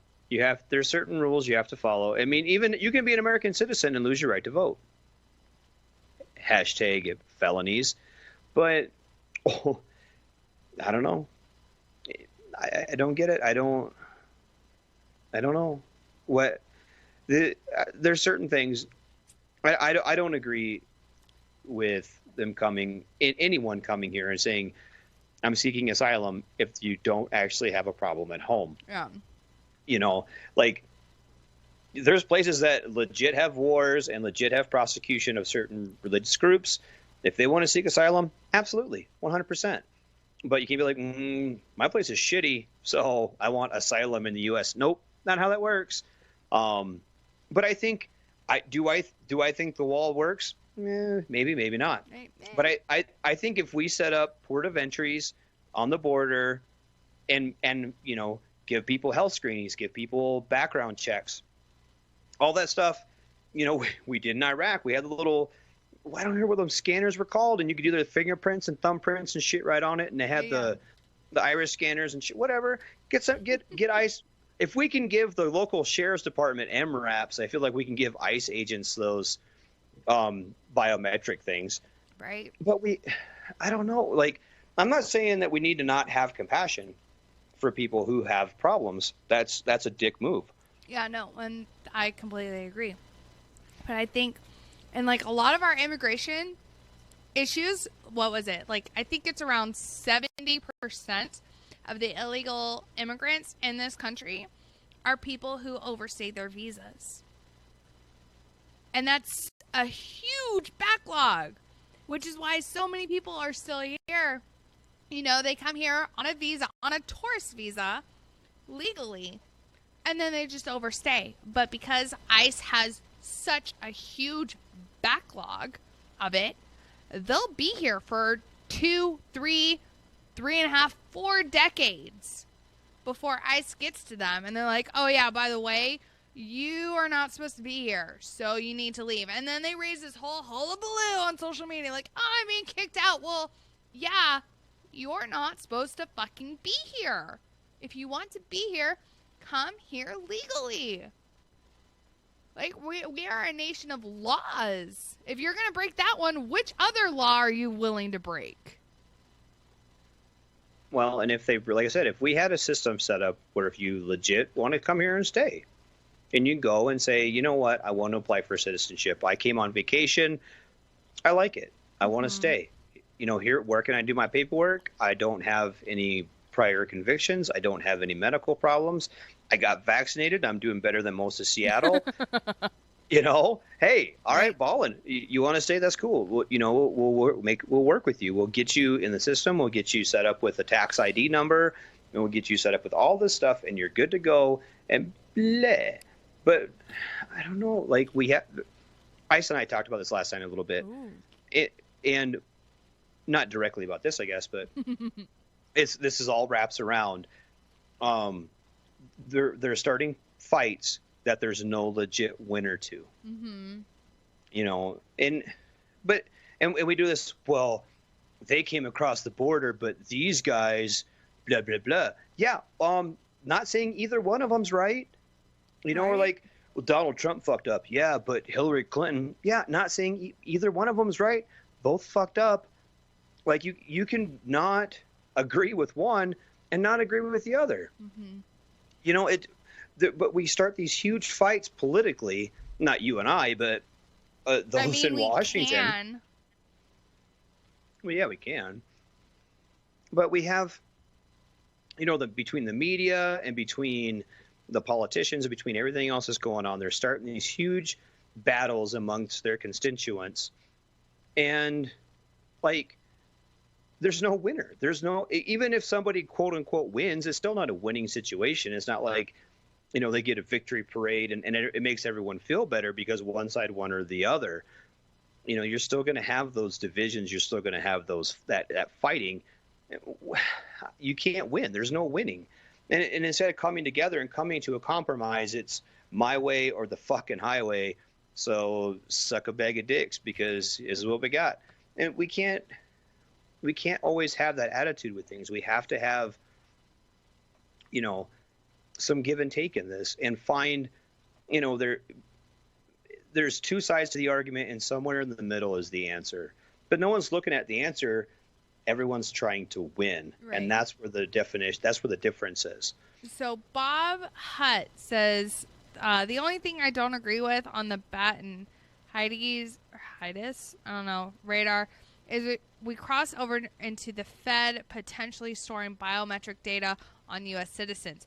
That being said, they already have my DNA on file. They have all of my fingerprints on file.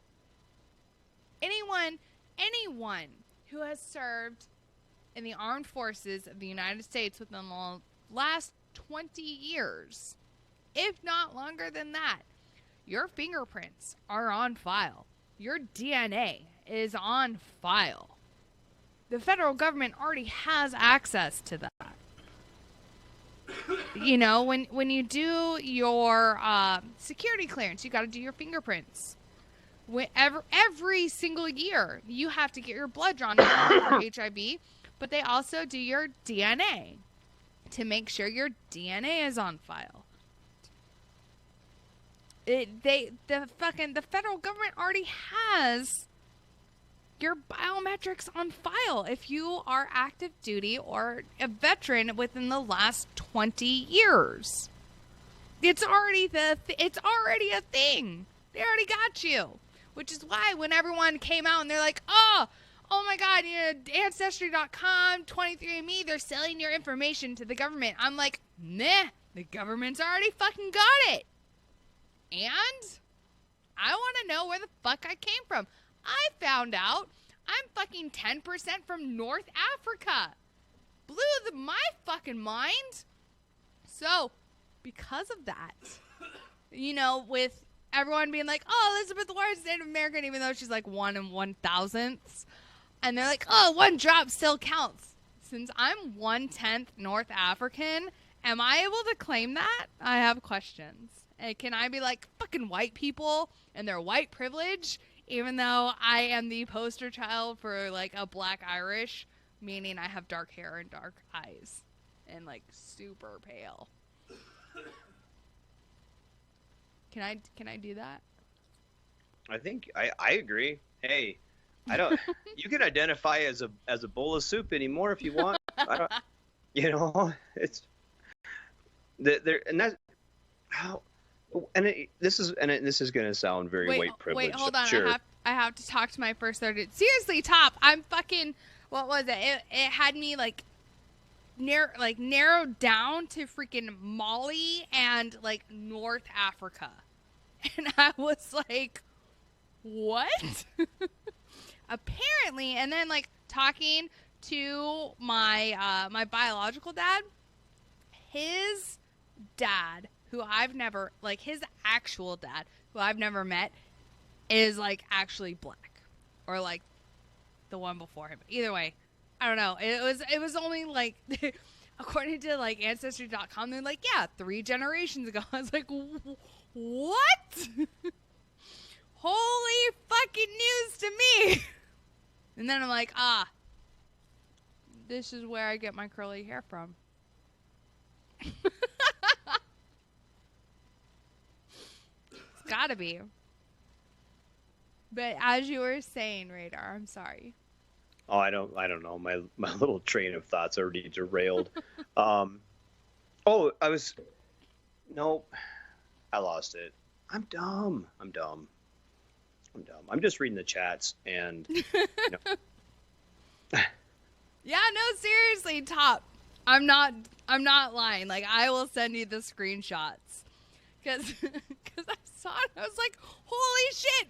And I know it's not for my mom's side because she's had her DNA done. And like, I'm also 12% Viking. So that's exciting. Which is why I really started getting, I was like, I guess I'm Viking. Better worship the old gods. Hail Odin. I was watching a wonderful show the other night about how the Viking gods were actually aliens, and that's why the stories take place the way they do. All the Norse gods were, you know, it made a lot of sense if you watched it. I don't know. It doesn't make any sense in reality. I'm just trying to be an asshole. But I mean, if let's be honest, there's more evidence for aliens than there is for some gods. This is true, which is why some people worship a flying spaghetti monster. Wait, what if those aliens want to buy guns? What if like the little gray aliens want to buy guns? Do we let them do it? No. Do we let them stay? I mean, those are they just flew over the damn wall in their little spaceship and crashed in New Mexico and butt diddled a farmer. So do we let them stay? I don't know. No. No, but David, I did 2 things. I did 23andMe and Ancestry. And they both came back the absolute same. So it wasn't just 23andMe.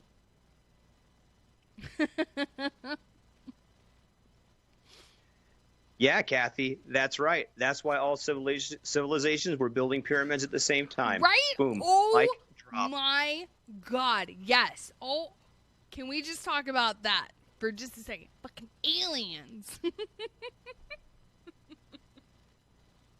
Right? And the crazy thing, so you think about history and you're like, woolly mammoths happened at this point in time. Pyramids happened at this point. Fucking the pyramids were built and woolly mammoths were still walking the earth. Which blows my fucking mind. Because I'm not able to fully comprehend timelines and stuff. I'm like, this all happened at separate times. It's fine. And I can't understand how it all happens at the same time. I'm fucking dumb. I don't know what to tell you.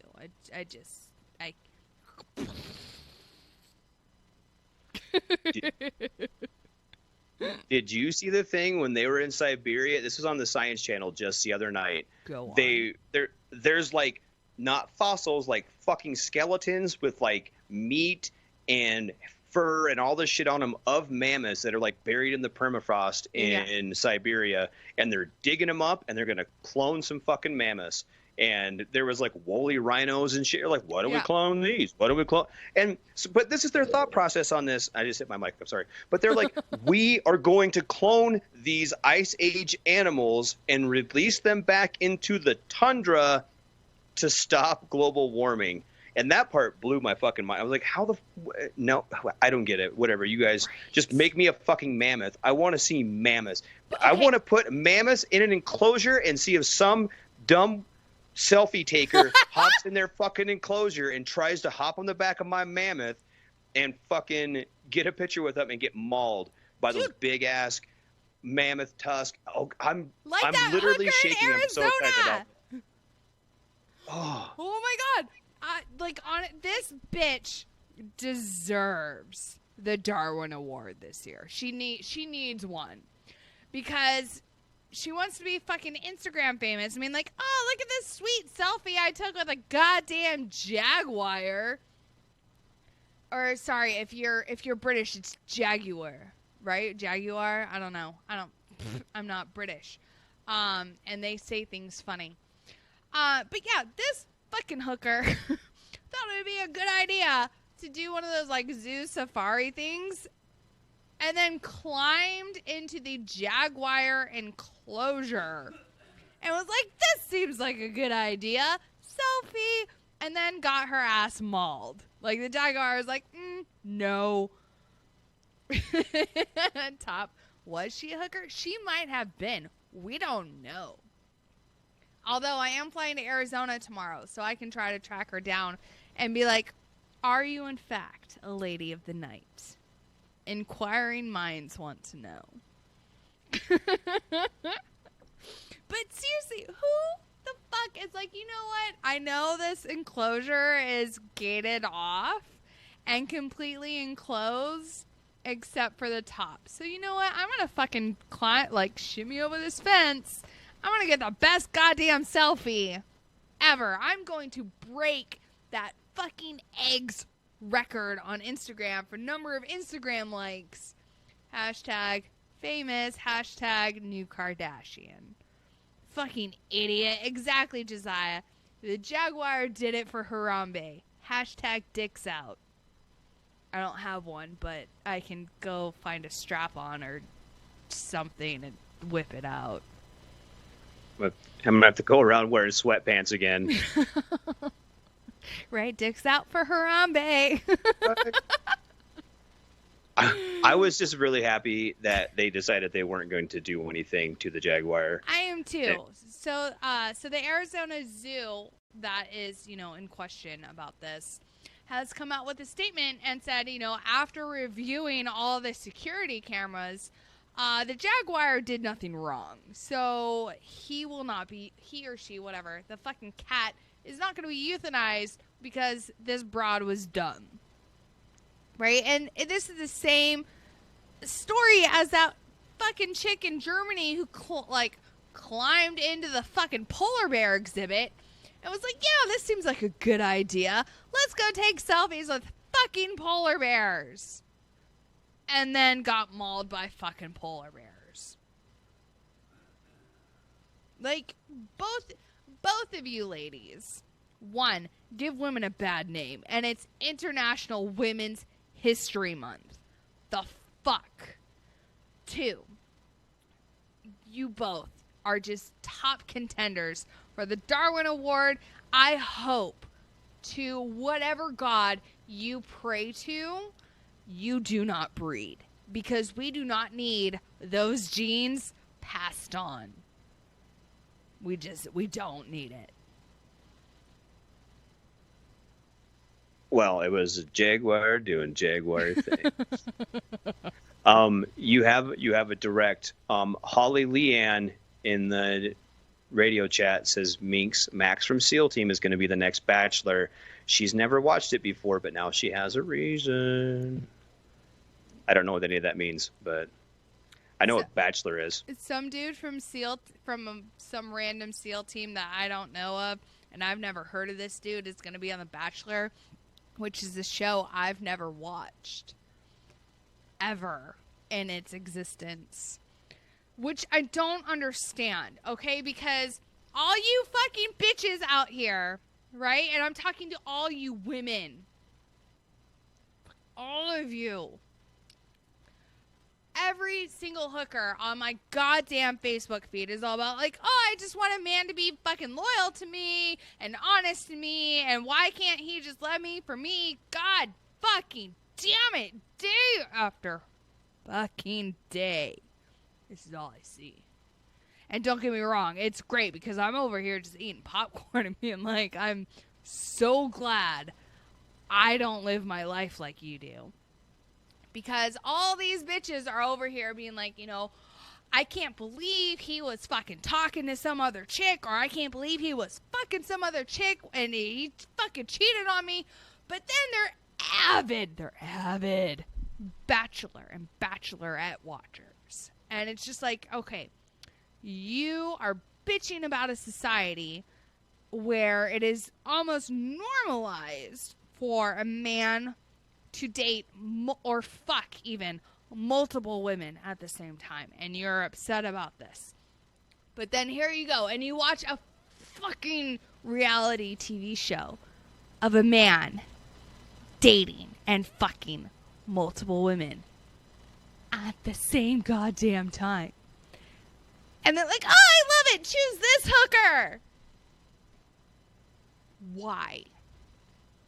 When it's clearly shown on national fucking television that he is unable and lacks the ability to stay faithful to one woman. Bob Hutt says he heard the Jaguar is going to be on The Bachelor, tearing hearts out. Good. Right? Yes. Naked and Afraid. That's a show that I'll fucking watch. Because it's... That's you. Yes. Survival instincts. Go. Oh, I thought Naked and Afraid was something about, like, having me stay over at their house after about 20 years. No. It's about people being thrown into a survival situation naked. And being you know what? You have nothing. Survive for the next month. Go. Well, yeah, they got to live for like 20 days or some shit like that, and they get like a knife and like a map, and that's it. And they're like, "Hey, get the fuck out of here!" And they carry they're like literally naked, right? They're not even don't even have shoes. Yeah. And they drop them off, and they're like, "Go find water. Go find some shit."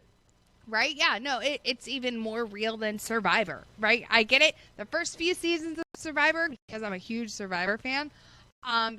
They were literally stuck with nothing. However, these more previous seasons, you bitches are being cushioned. Like, you're giving fucking supplies. You're giving a well. You're giving rice and beans. Who the fuck? Go back home. Exactly, Top. It's real, not like Survivor. Naked and Afraid. It's either they, are medevaced out because they're about to die, or they survive. Either way. But did you see the one MTV? I still watch MTV because I have kids, God, and my better half loves watching it. But there was a show a couple years ago. It was called Stranded with $1 Million, and they had to keep walking around, and you could buy shit, but a tent was $100,000 or some shit like that. And so they had to decide whether they wanted a $30,000 pizza or if they wanted to leave with the money. And it was actually funny as fuck to watch because people were like, I don't even know if I want to buy a bag to carry all this money. But right, God, I am getting a little tipsy. Top. Okay, so really quick, I know I was planning on being done by now, so that way I could try to sleep. However, I really want to talk about Deborah Messing. So on, what was it? Saturday? The 8th? Yeah, Saturday. So March 8th is International Women's Day, which I thought was hilarious because this one group hung up a whole sign that this fabric banner, if you will. And it was Happy International Women's Day. And it was all wrinkly and God damn it. We had one job to do. We couldn't iron this? Fuck. God, time to go back to the kitchen, son of a bitch. But it was ugh. So anyways, so International Women's Day was March 8th.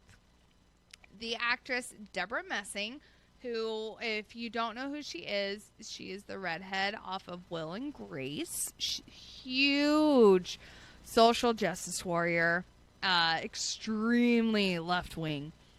Anyways, she put a picture on Instagram of vagina cupcakes, which all looked the same, except the fact that, you know, some were different colors and some had like hair, but, you know, it was frosting. Some didn't. Some had piercings. Some didn't. Whatever. Well, something that struck me as funny is that every single one of them, the hole that was, you know, supposed to be the canal into the vagina was like this white ball. And I'm over here thinking, like, you guys have obviously never seen a fucking vagina, because it is a goddamn dark hole. Like, it is a black hole that absorbs all the light around it. And you can't get enough light in there to see anything. But yet all these cupcakes had like this pretty white, like, little ball representing the inside of the labia minora. You know, so the entrance into the actual vagina, if you will. Like the vaginal canal. Vagina. And it's like, that's not how this works. There's no light emitting from the vagina. No vagina in the history of time has ever had light emitting from it. It hasn't happened. It's not a thing. Anyone who tells you differently is lying to you. Now, so she put out this photo on Instagram about how, like, strong and brave and fucking exactly top. It is a shift in fucking OB. It's the worst. She's like, I'm fucking elbow deep in vagina. This is great. Both hands even. So she put out this picture of all these vagina cupcakes about how, you know, powerful, beautiful, and sweet, and happy International Women's Day. But oh my God, the social justice warriors had a field day, because she did not include trans women, which are not women. Biologically, you are not a woman if you had a dick at all in your life. You're not a woman. But she ended up issuing an apology because she realized that posting an image of solely vagina cupcakes excluded trans women who don't have a vagina. Because, again, they're not fucking women.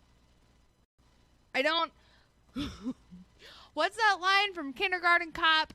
Boys have a penis, girls have a vagina. Like, there's no other variation.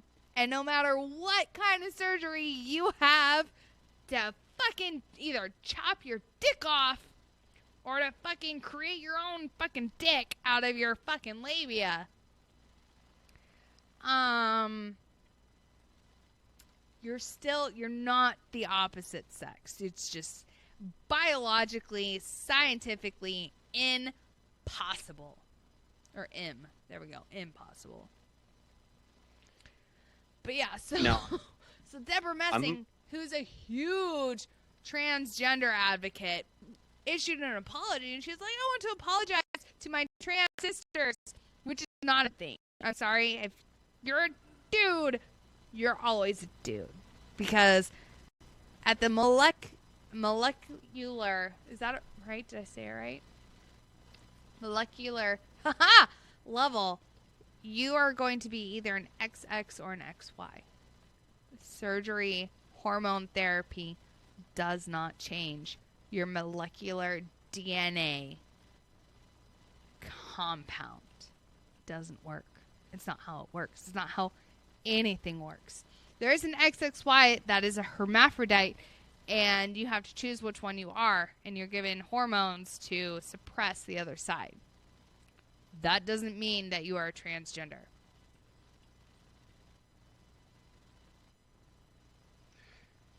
Now, when you go through I'm again showing my ignorance. But if you decide you want to, I don't know, go 100% Caitlyn Jenner, I've never seen the end result of that series of surgeries and whatnot. So fun story. They actually have YouTube videos of sexual reassignment surgery. I've got kids who know how to use Google. I don't want them to come in and pop on my computer when I'm done and be like, what was Dad looking at? I don't need, I'm sure I'm already, I always get like nervous researching stuff for the show or whatever, and looking at some of these stories we pass around. I'm like, oh, Mama's going to freak. But I mean, I guess, does it look like what's supposed to be on them cupcakes? No. Like, how do they know, like, I don't know, is it all scarred up or like, I always just thought, like, when you have plastic surgery, sometimes when people get plastic surgery done, it looks better. And sometimes you can tell they went cheap. Like, I guess when you're lopping your penis off and turning it into a vaginal opening, that's something you don't cheap out on. Maybe you have to. I don't know. You think to be able to, like, design it, like CAD design it or something, and be like 3D print it, be like, here's your vagina. I don't know. I don't know how it works. Okay, so basically what they do, one, they chop off the majority of your penis, because fun fact for those of you who don't know, the tissue, the cellular structure that makes up your penis, as far as what makes it erect and whatnot, is also found, the same exact cellular structure is found in the clitoris. So what they do is they kind of reattach a small portion of the penis into a new clitoris. And then, my first sergeant loves you, by the way. Yay. So then what they do is they take your scrotum, right? If you're a dude transitions, having surgical reassignment from male to female, they'll create you a new clitoris by using some tissue from the glands and the penis, right? So you still get a few nerve cells from the glands, aka the head of the penis, that get reattached down, and that forms your new, like, clitoris, if you will. They then take your scrotum, and after they remove your testes and, the vas def and, all the structures that make you a man, if you will, they remove those, and then they take the skin that was your scrotum, which I don't understand how this works, because in my mind I'm like, wouldn't it now be hairy?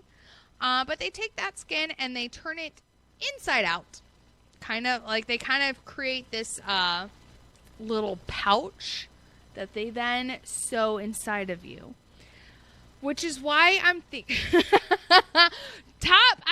I've seen this video. I'm just like, how does this work though?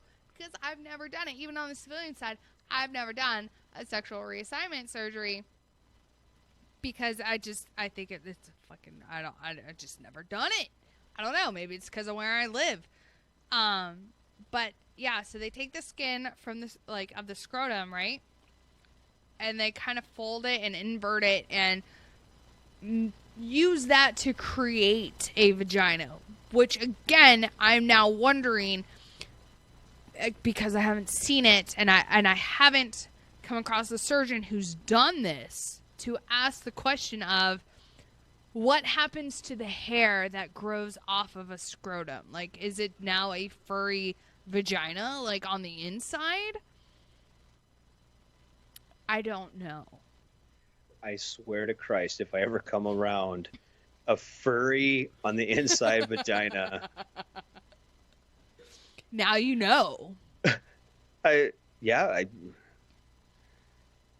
do you get rid? Yeah, how do you shave it? I don't know. Like, right? On the inside? Like, what do you You just Maybe fucking you get inject Nair up there and you're like, hope for the best. No, it's a nose hair trimmer. It's like, Oh my god. oh, I don't know. I'm sorry I asked. I just assumed, like I said, this is me making an assumption. It was probably a horrible idea. Right? Like, I have so many questions.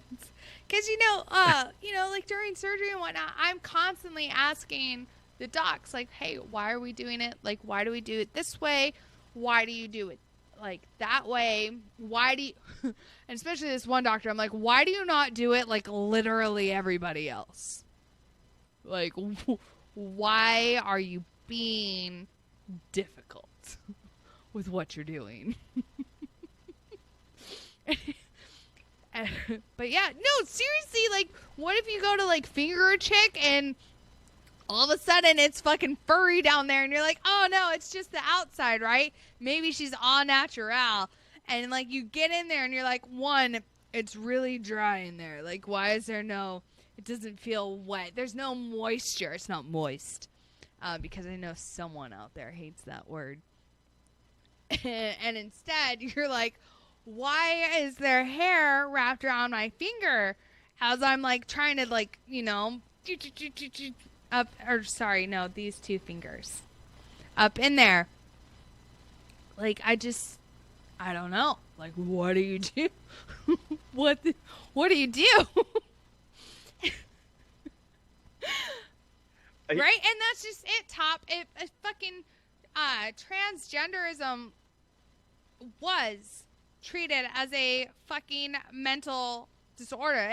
It was a, it was treated as gender dissociation.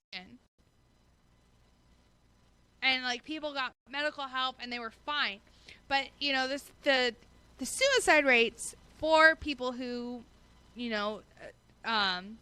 associate themselves with transgenderism is huge. Like the number is it's astronomical.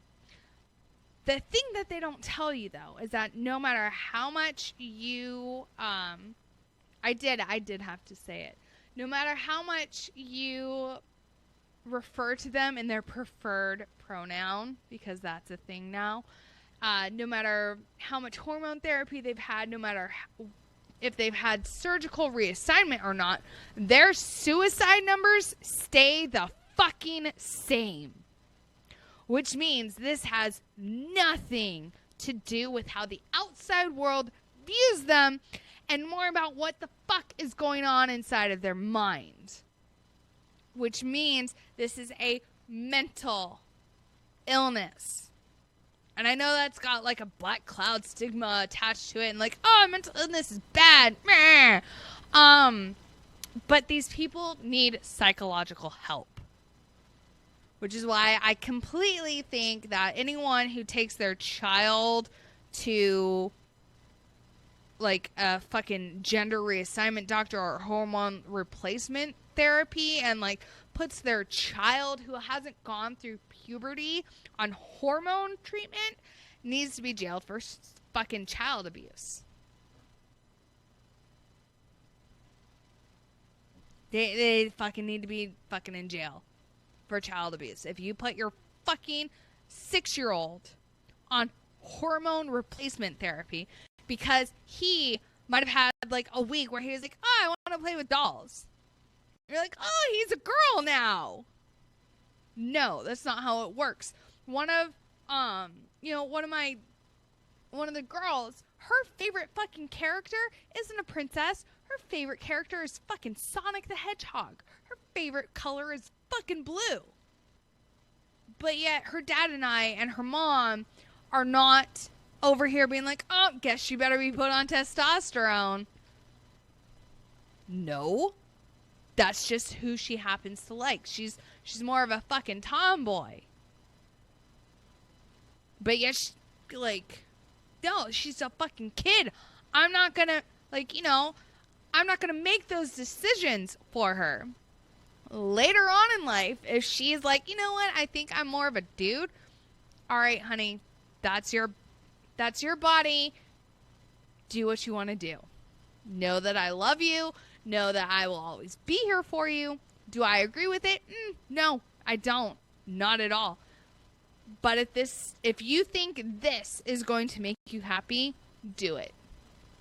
But I'm not going to inflict my ideologies, my fucking whatever, social norms, if you will, on my fucking kid.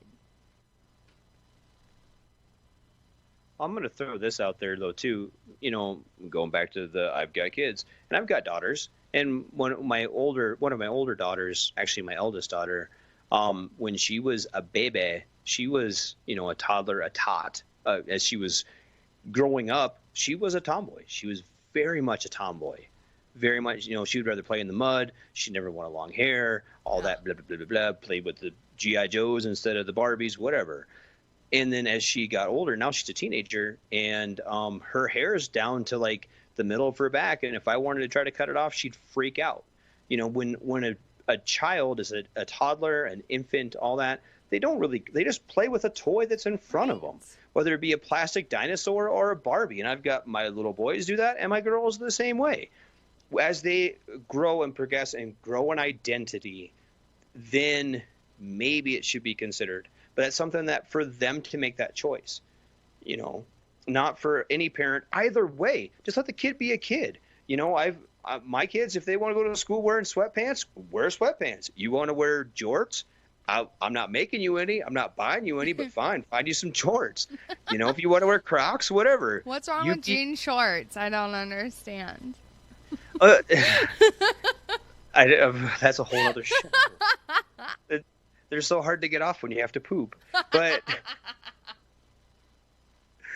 I mean, like we have all these, whatever. I let my kids express themselves in their own ways, but I would have a real issue, whatever, saying, I don't even like doing that for like pictures and stuff. Like everyone after holiday, but you got to get all dressed up for your holidays. And we have like one child who will, he wears like a gray T-shirt and that's it. I'm not gonna like hold him down and tie him up, be like, you're wearing a suit for Christmas, whatever. Everyone knows how he is, and you just be you. Be comfortable with who you are. Right. And that takes some growing up to realize what you are. I have one of my, it's actually my bonus son. He wants to wear Ninja Turtle stuff everywhere he goes. Okay, dude, you be a Ninja Turtle. I don't care. You be you. Right? Whatever. Seriously, for Halloween this last year, the 6-year-old, she was Ariel. Because princess is life. Hashtag whatever. The 4-year-old, she was like, I want to be Sonic. Okay. So we made her Sonic. I face painted her face to be blue, and I was like, you're fucking Sonic. This is who you want? Okay. And it's just, Bailey brings up a great point, is that kids don't know what they want when they're 13 years old. But it's not just that, Bailey. Parents are taking their 7-year-olds, 6, 7-year-olds to doctors for hormone replacement therapy. And it's absolutely absurd. These parents need to be locked up and jailed for child abuse. Because, when I was fucking 6 years old, I wanted to be fucking, I don't even know what, a doctor, I think. And then later on it was like, oh, no, wait, I want to be a marine biologist. So it's, do you take a child at their word when they're like, you know what, I think I'm a boy? And then a few years later, they're like, oh, no, wait, no, I'm definitely a girl. But yeah, you've already been feeding them 3, 4, 5 years of testosterone and impeding any sort of estrogen that their body is naturally trying to, create. They're going to be fucked for the rest of their life because of this. And this whole, woke generation, oh, we've got to accept them. And, oh, be aware. Yeah, gender fluid. All right, one, troll. You fucking swamp monster. Go back into your goddamn, cave. And just chill the fuck out. 2, they don't fucking know what they want. You, as the parent, as the adult, I'm going to put that in fucking like, quotation marks, as the adult, are supposed to take responsibility for their welfare and, making sure that they're alive and fucking whatnot. I don't know. I've had a lot of wine. Shut up. And so it's at some point, as the parent, as the adult in this situation, you've got to be like, you know what? No. Just no. This is not happening. If you want to do it, fine. Do it when you're an adult. When you're your own person. When you're out of my goddamn house. Fine. I'll support you. Whatever. While you still live here, while you're not an adult, no. Right? Exactly, Bob. Fucking, I'm in my 30s, and I'm like, what the fuck do I want to be when I grow up? I don't even know. I'm fucking almost 33, and I'm still like, what do I want to be when I grow up? Forgetting the fact that I am grown up, and I am an adult, and I'm over here looking like, where the fuck is an adultier adult? Help. You sound like your dad. I do, actually. Both of them, actually. Yeah. So, we went a little over tonight. It's whatever. It's fine. It'll be fine. Bob the dog. Da-da-da. Right? Yeah. Yep. Maybe I want to be a fucking dog. Right? Trans species is allegedly a thing now. Ugh. So I don't want to get on a rant because we are a little long. Do it. But do it. What the fuck is going on in high? And I'm not a sports guy. What the fuck is going on with like the transgender dudes that are like taking over women's sports? My God, right? Like they're like, oh, this dude, this like 6'4", 220 dude is like killing it on the track. I mean, like, woman no is shit, killing it on the dude. Yeah, I'm like, yeah, gee, I don't understand why he's breaking all your state school records for every event. It's a dude. And then like in the wrestling, like some of these quote unquote, and look, I'm 100% for if you're an adult and you are a man trapped in a woman's body, whatever, don't care. You do you, boo boo, be happy. But these are dudes. Like the one dude didn't even barely shave, and he's like all of a sudden like the champion female bodybuilder dude. Did you see that dude? Like had like a skullet going on, bald as fuck, with like a 3 day shadow on, and he's like, I'm the best female bodybuilder. I'm a woman. No, excuse me, sir. Sit down. It's ma'am. But like, it's ma'am. Like, you will take this outside. I'll show you, ma'am, or I'll show you, sir. It's like, whoa, excuse me, sir. But I need you to calm down. I'm the top high school track star of all time. Are you really?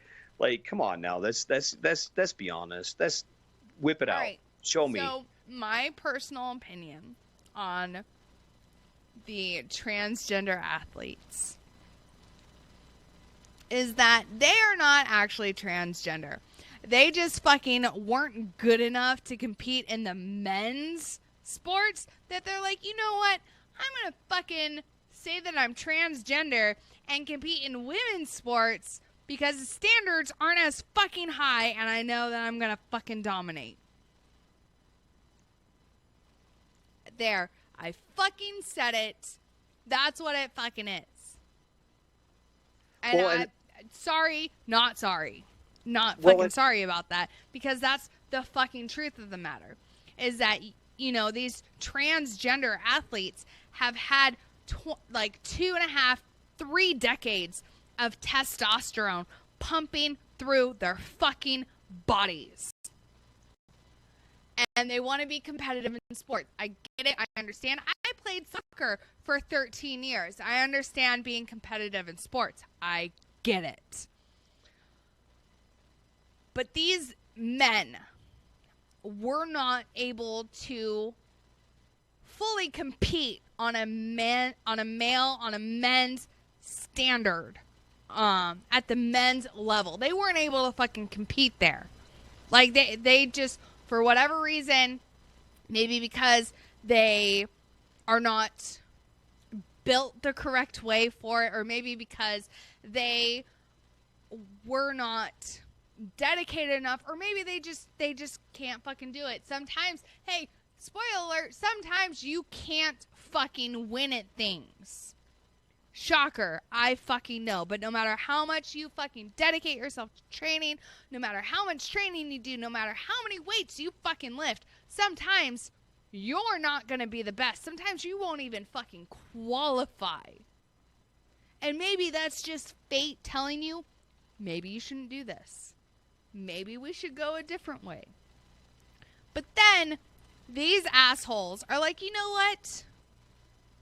To get that first place medal, to get that gold fucking medal, to get that first place prize, to set that goddamn world record, I'm going to come out here and 6 months into being like, oh, I'm transgender and I'm on estrogen, maybe. I'm going to compete in fucking women's sports because I know I will fucking dominate in them. Which is why you have these men who are men. They're not fucking women. None of them have gone through sexual reassignment. None of them have chopped their fucking balls off to inhibit the production of testosterone through their bodies. They come out there and they set these records that no biological woman could ever hope to break. These men who go into women's weightlifting competitions and they're setting world records. Well, yeah, no fucking shit. You're lifting more than a woman. We're fucking built differently. Our muscle mass is not the same. Our men, they're more upper body muscle mass, whereas women, we're more hips and thighs. Fucking squats for days. I don't know what to tell you, but it's for fucking popping out the next generation. That's why we're stronger down in our fucking hips and legs. Biology, fucking science, man. It's crazy. But yet, these transgender men are coming in and competing in women's sports. And they are dominating in women's sports because, again, they're not fucking women. But they're taking away all the glory and all the admiration and all the competitiveness of women's sports. It's fucking International Women's Month. It's Women's History Month. And yet there's hookers out there being like, yeah, transgender woman just broke a record in deadlift. Well, no fucking shit. She's a dude. It's like, how do you cheer for that as a woman? How the fuck do you cheer for that when that is not a biological woman and that no biological woman could ever hope to break that record? So congratulations, women. You fucking, super woke women. You fucking modern age feminists. 2 years in a row, the Woman of the Year was a transgender man. Good fucking job. We are so goddamn weak as a sex, we don't even qualify to be Woman of the goddamn Year.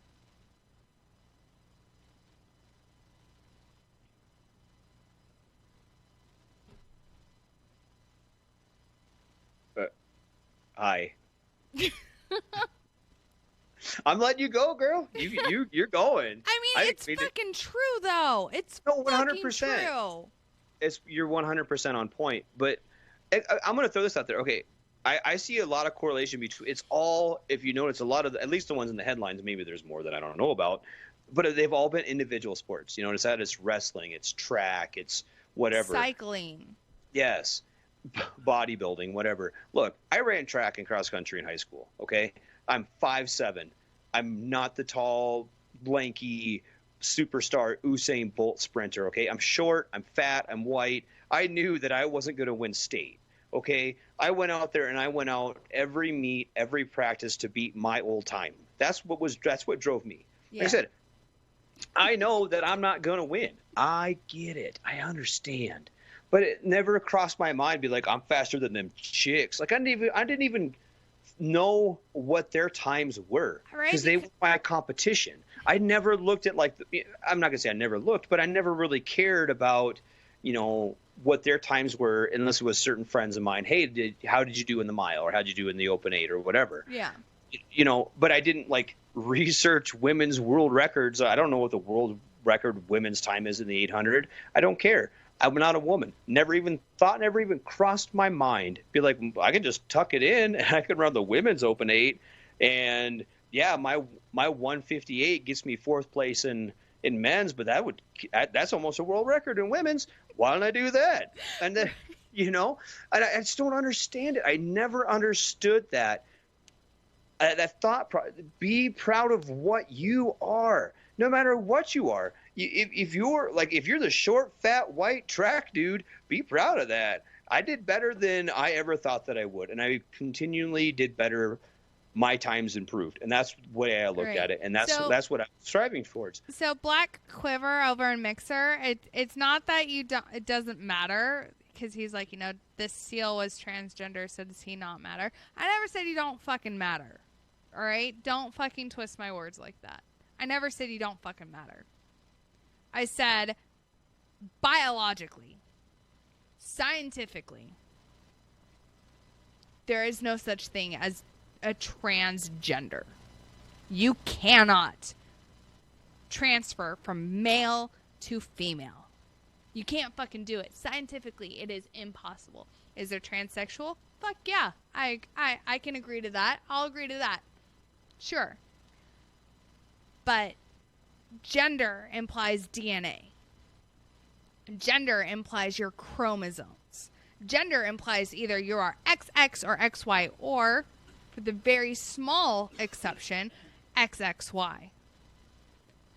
But no matter how much hormone therapy replacement you do, no matter what surgeries you go through, you will never change your DNA from being an XX to an XY or an XY to an XX. Scientifically, biologically, impossible. Now,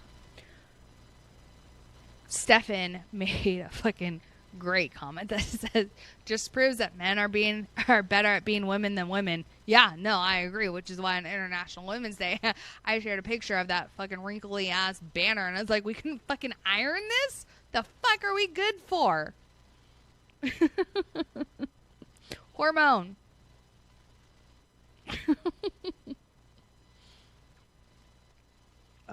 I don't know. I gets back to that. I don't understand it. I don't fucking understand it. What the fuck do you know? I know that biologically, a man cannot be a woman and a woman cannot be a man. Biologically, molecularly, they cannot. Well, and even the dude who, oh my God, they're like, the transgender man is pregnant in Britain or whatever. Right? No, but he's not. He still has a uterus and a vagina and all that. Dude just has a hairy chest. It's a chick with a hairy chest and small boobs. And honestly, that sounds like a couple of my exes, but whatever. We're not going there. But I'm just saying, that does not make him a man having a child. If for some reason I ended up pregnant, that's a really little hole to push a baby out of. No, not only that, you can only grow a baby inside a uterus. Scientific fact. You cannot get pregnant unless you have a uterus. Well, scientific fact. Or aren't they kind of inside us first? Do what? Aren't they kind of inside of us first, though? What? Just saying. Don't you need the baby butter part? Just saying. You can have all the uteruses you want, but if you don't get some baby butter shot up in that bitch, it's going to be kind of hard to sperm. Right. But I don't know. That gets back to that. There are two genders, or XXY, whatever. We'll include that. But there's that for a reason.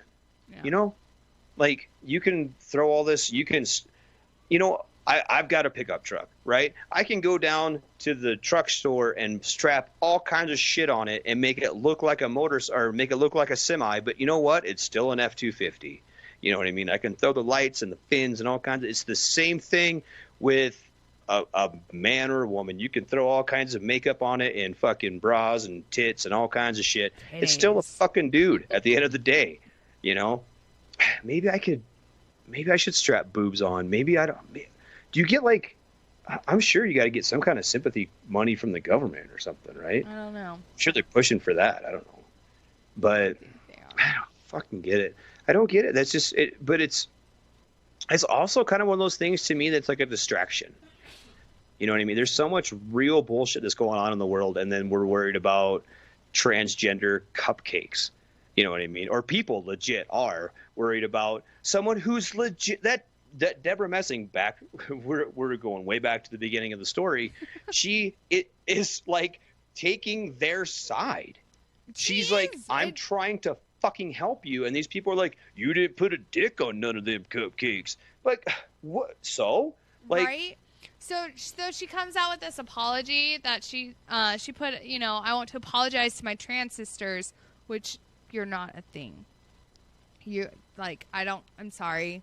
Not sorry. I don't care how much you dress up as a woman. What's that hooker's name?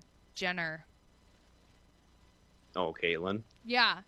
Bruce. Sorry, no, you're Bruce. Just like Bradley Manning, you are Bradley Manning. I don't care how much. I don't care if your dick was cut off. Whatever. You are Bradley Manning. I don't care if you fucking legally changed your name.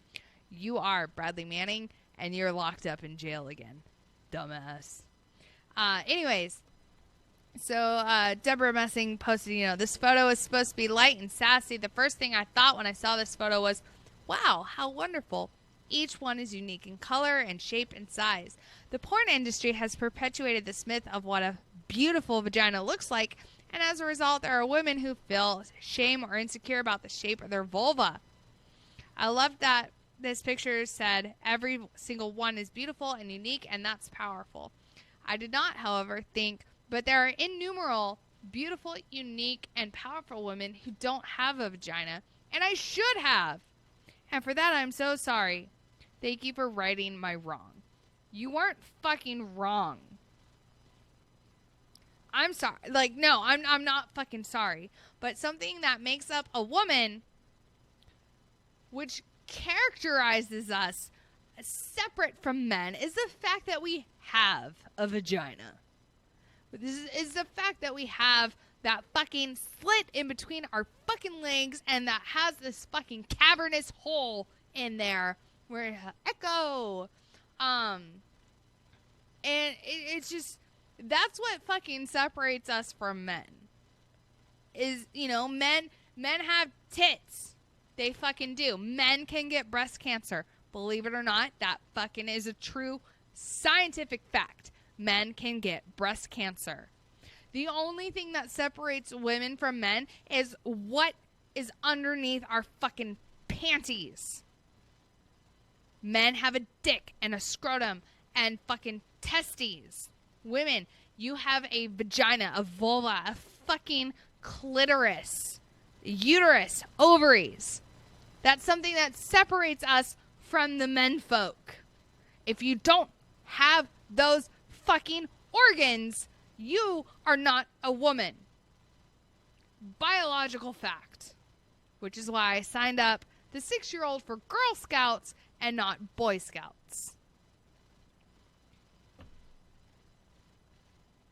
Speaking of Girl Scouts, I've got a whole fucking 3 cases of them cookies. You still I don't care. You still have cookies? We bought no bullshit 3 cases of cookies, and they're all there. We gave some to the kids, but it's you can only get the cookies now, which but ironically comes at tax time. So we're like, I'm gonna put $100 towards some cookies, but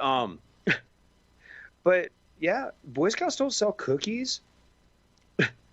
Andrew just asked, what is a clitoris? And you know what, dude, I don't know either. And I sure still don't know where one's at. So you're join the club, buddy. But the one question I want to ask, and it was said, I didn't want to make anybody ashamed of the porn industry's vision of a vulva or whatever. No, fucking vaginas are not attractive. Thank you, porn industry, for putting on display an attractive vagina. Thank you. Well, it's I know. So, I'm not fucking like I fucking agree to that. I see vagina and dick every single day at work. Every day. I look at it every goddamn day. There's nice vagina, and then you're like, oh, cover it back up. Like, close the legs. Hurry. Like, there's a smell wafting from it. And it happens to you, too. Like, oh, that musty, just, smell of, like, just grossness that comes out between, like, folds and, like, uncleaned nether regions. Yeah. I have to deal with that every fucking day. Legit, I see more dick than a prostitute. Than a hooker? Yeah. I see more dick and I see more vagina than a goddamn hooker. And they get, I could almost, you know what, fuck it. If I were actually having sex with my patients, that'd be one thing. But I'm getting paid to look at dick and vagina every day. Every fucking day.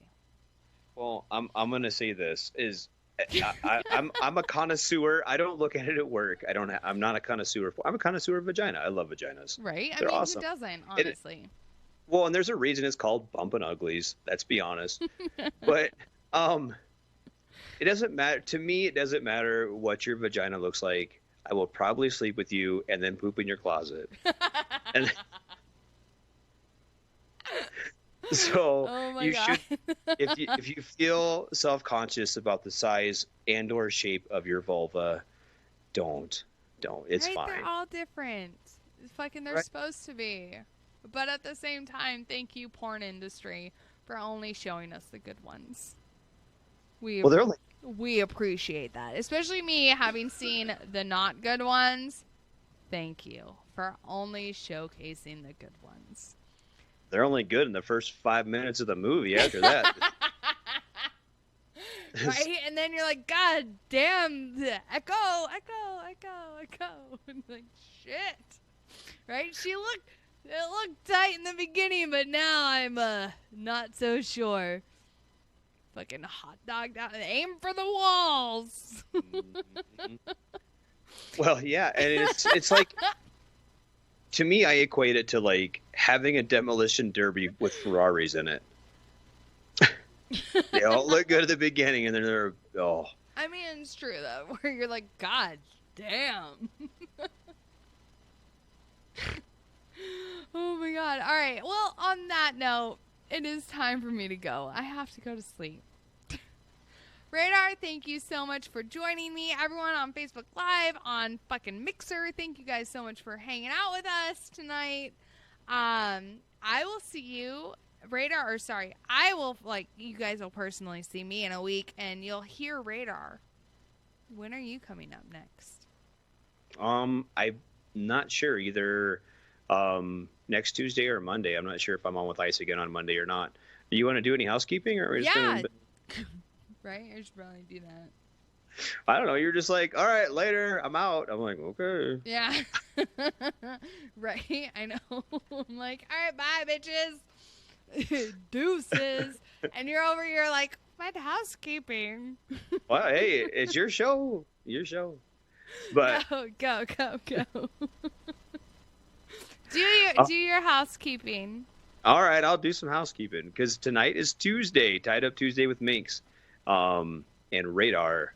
And then Wednesday is our Dawn's Day. Thursday night is all things Active Army, National Guard, and Reserves with Sergeant's Time with Ice and Spanky. Friday is not scheduled. Saturday is Tinfoil Times with Jay Reddy, but he's still off for a little bit. Oh, very nice. Yeah, and then Sunday night we're kicking it with Kaz and Owl on Team Old. I believe Kaz will be back. I'm not for sure. Yeah. Yeah, he He's should be supposed back. to be. And then Monday is Monday edition with Ice and Flash. I've been filling in the last couple weeks, and I don't know if I'm on with them again next week or not.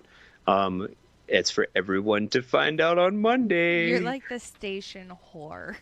Hey, it's whatever. They're just passing me around like I'm all like, they're like, here's some chloroform, throw a radar in the corner. Don't let them in the closet. Sniff this drag. Mm-hmm. No, but in all actuality, sexual assault is a crime. Yeah, we shouldn't be joking about that. And if you are sexually assaulted, please come forward, especially if it's by a Catholic cardinal. Right, yeah. Make sure he gets more than 6 years. So, yeah, and then we're back to Tuesday with us. Woohoo! Right? So our next guest is next Monday, and it is Dakota Meyer, who is an active duty Army infantry officer and a 2009 graduate of Norwich University. He has experience in striker and light units and at the tactical and operational levels, and he's in the CENTCOM and PACCOM AORs. He holds a bachelor's in English and history and a master's degree in organizational, there we go, I can read, leadership. Doug is currently a JCS intern and master's candidate at Georgetown University McCourt School of Public Policy.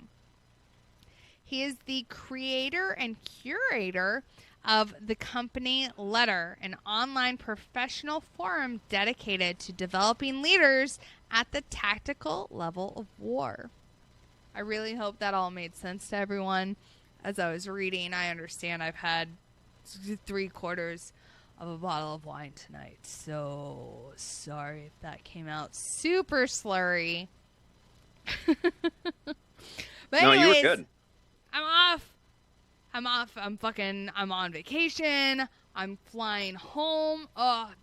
So I'm okay. Honestly, I'm a little hesitant with going home because my grandpa, who, a little insight into Minx's life, my grandpa, who has always been this patriarchal figure in my life and like this sturdy rock in my life, he has recently been diagnosed with severe dementia. And, when I got out of the Army, I actually lived with my grandparents for a while. That just, if that showcases how close I am with my grandparents. And so hearing that, he's been diagnosed with severe dementia, which is what his mom died of and what his older sister died of, is really frightening because, medical professional, I know where this is going. I know that there's going to come a point in time where he doesn't know me, and I'm not ready for that. But I got a text message from my mom, and she's like, you just need to be ready, be prepared, because, Papa's really gone downhill fast. And so I get to see them again tomorrow, and I'm looking forward to it, but at the same time, I'm not ready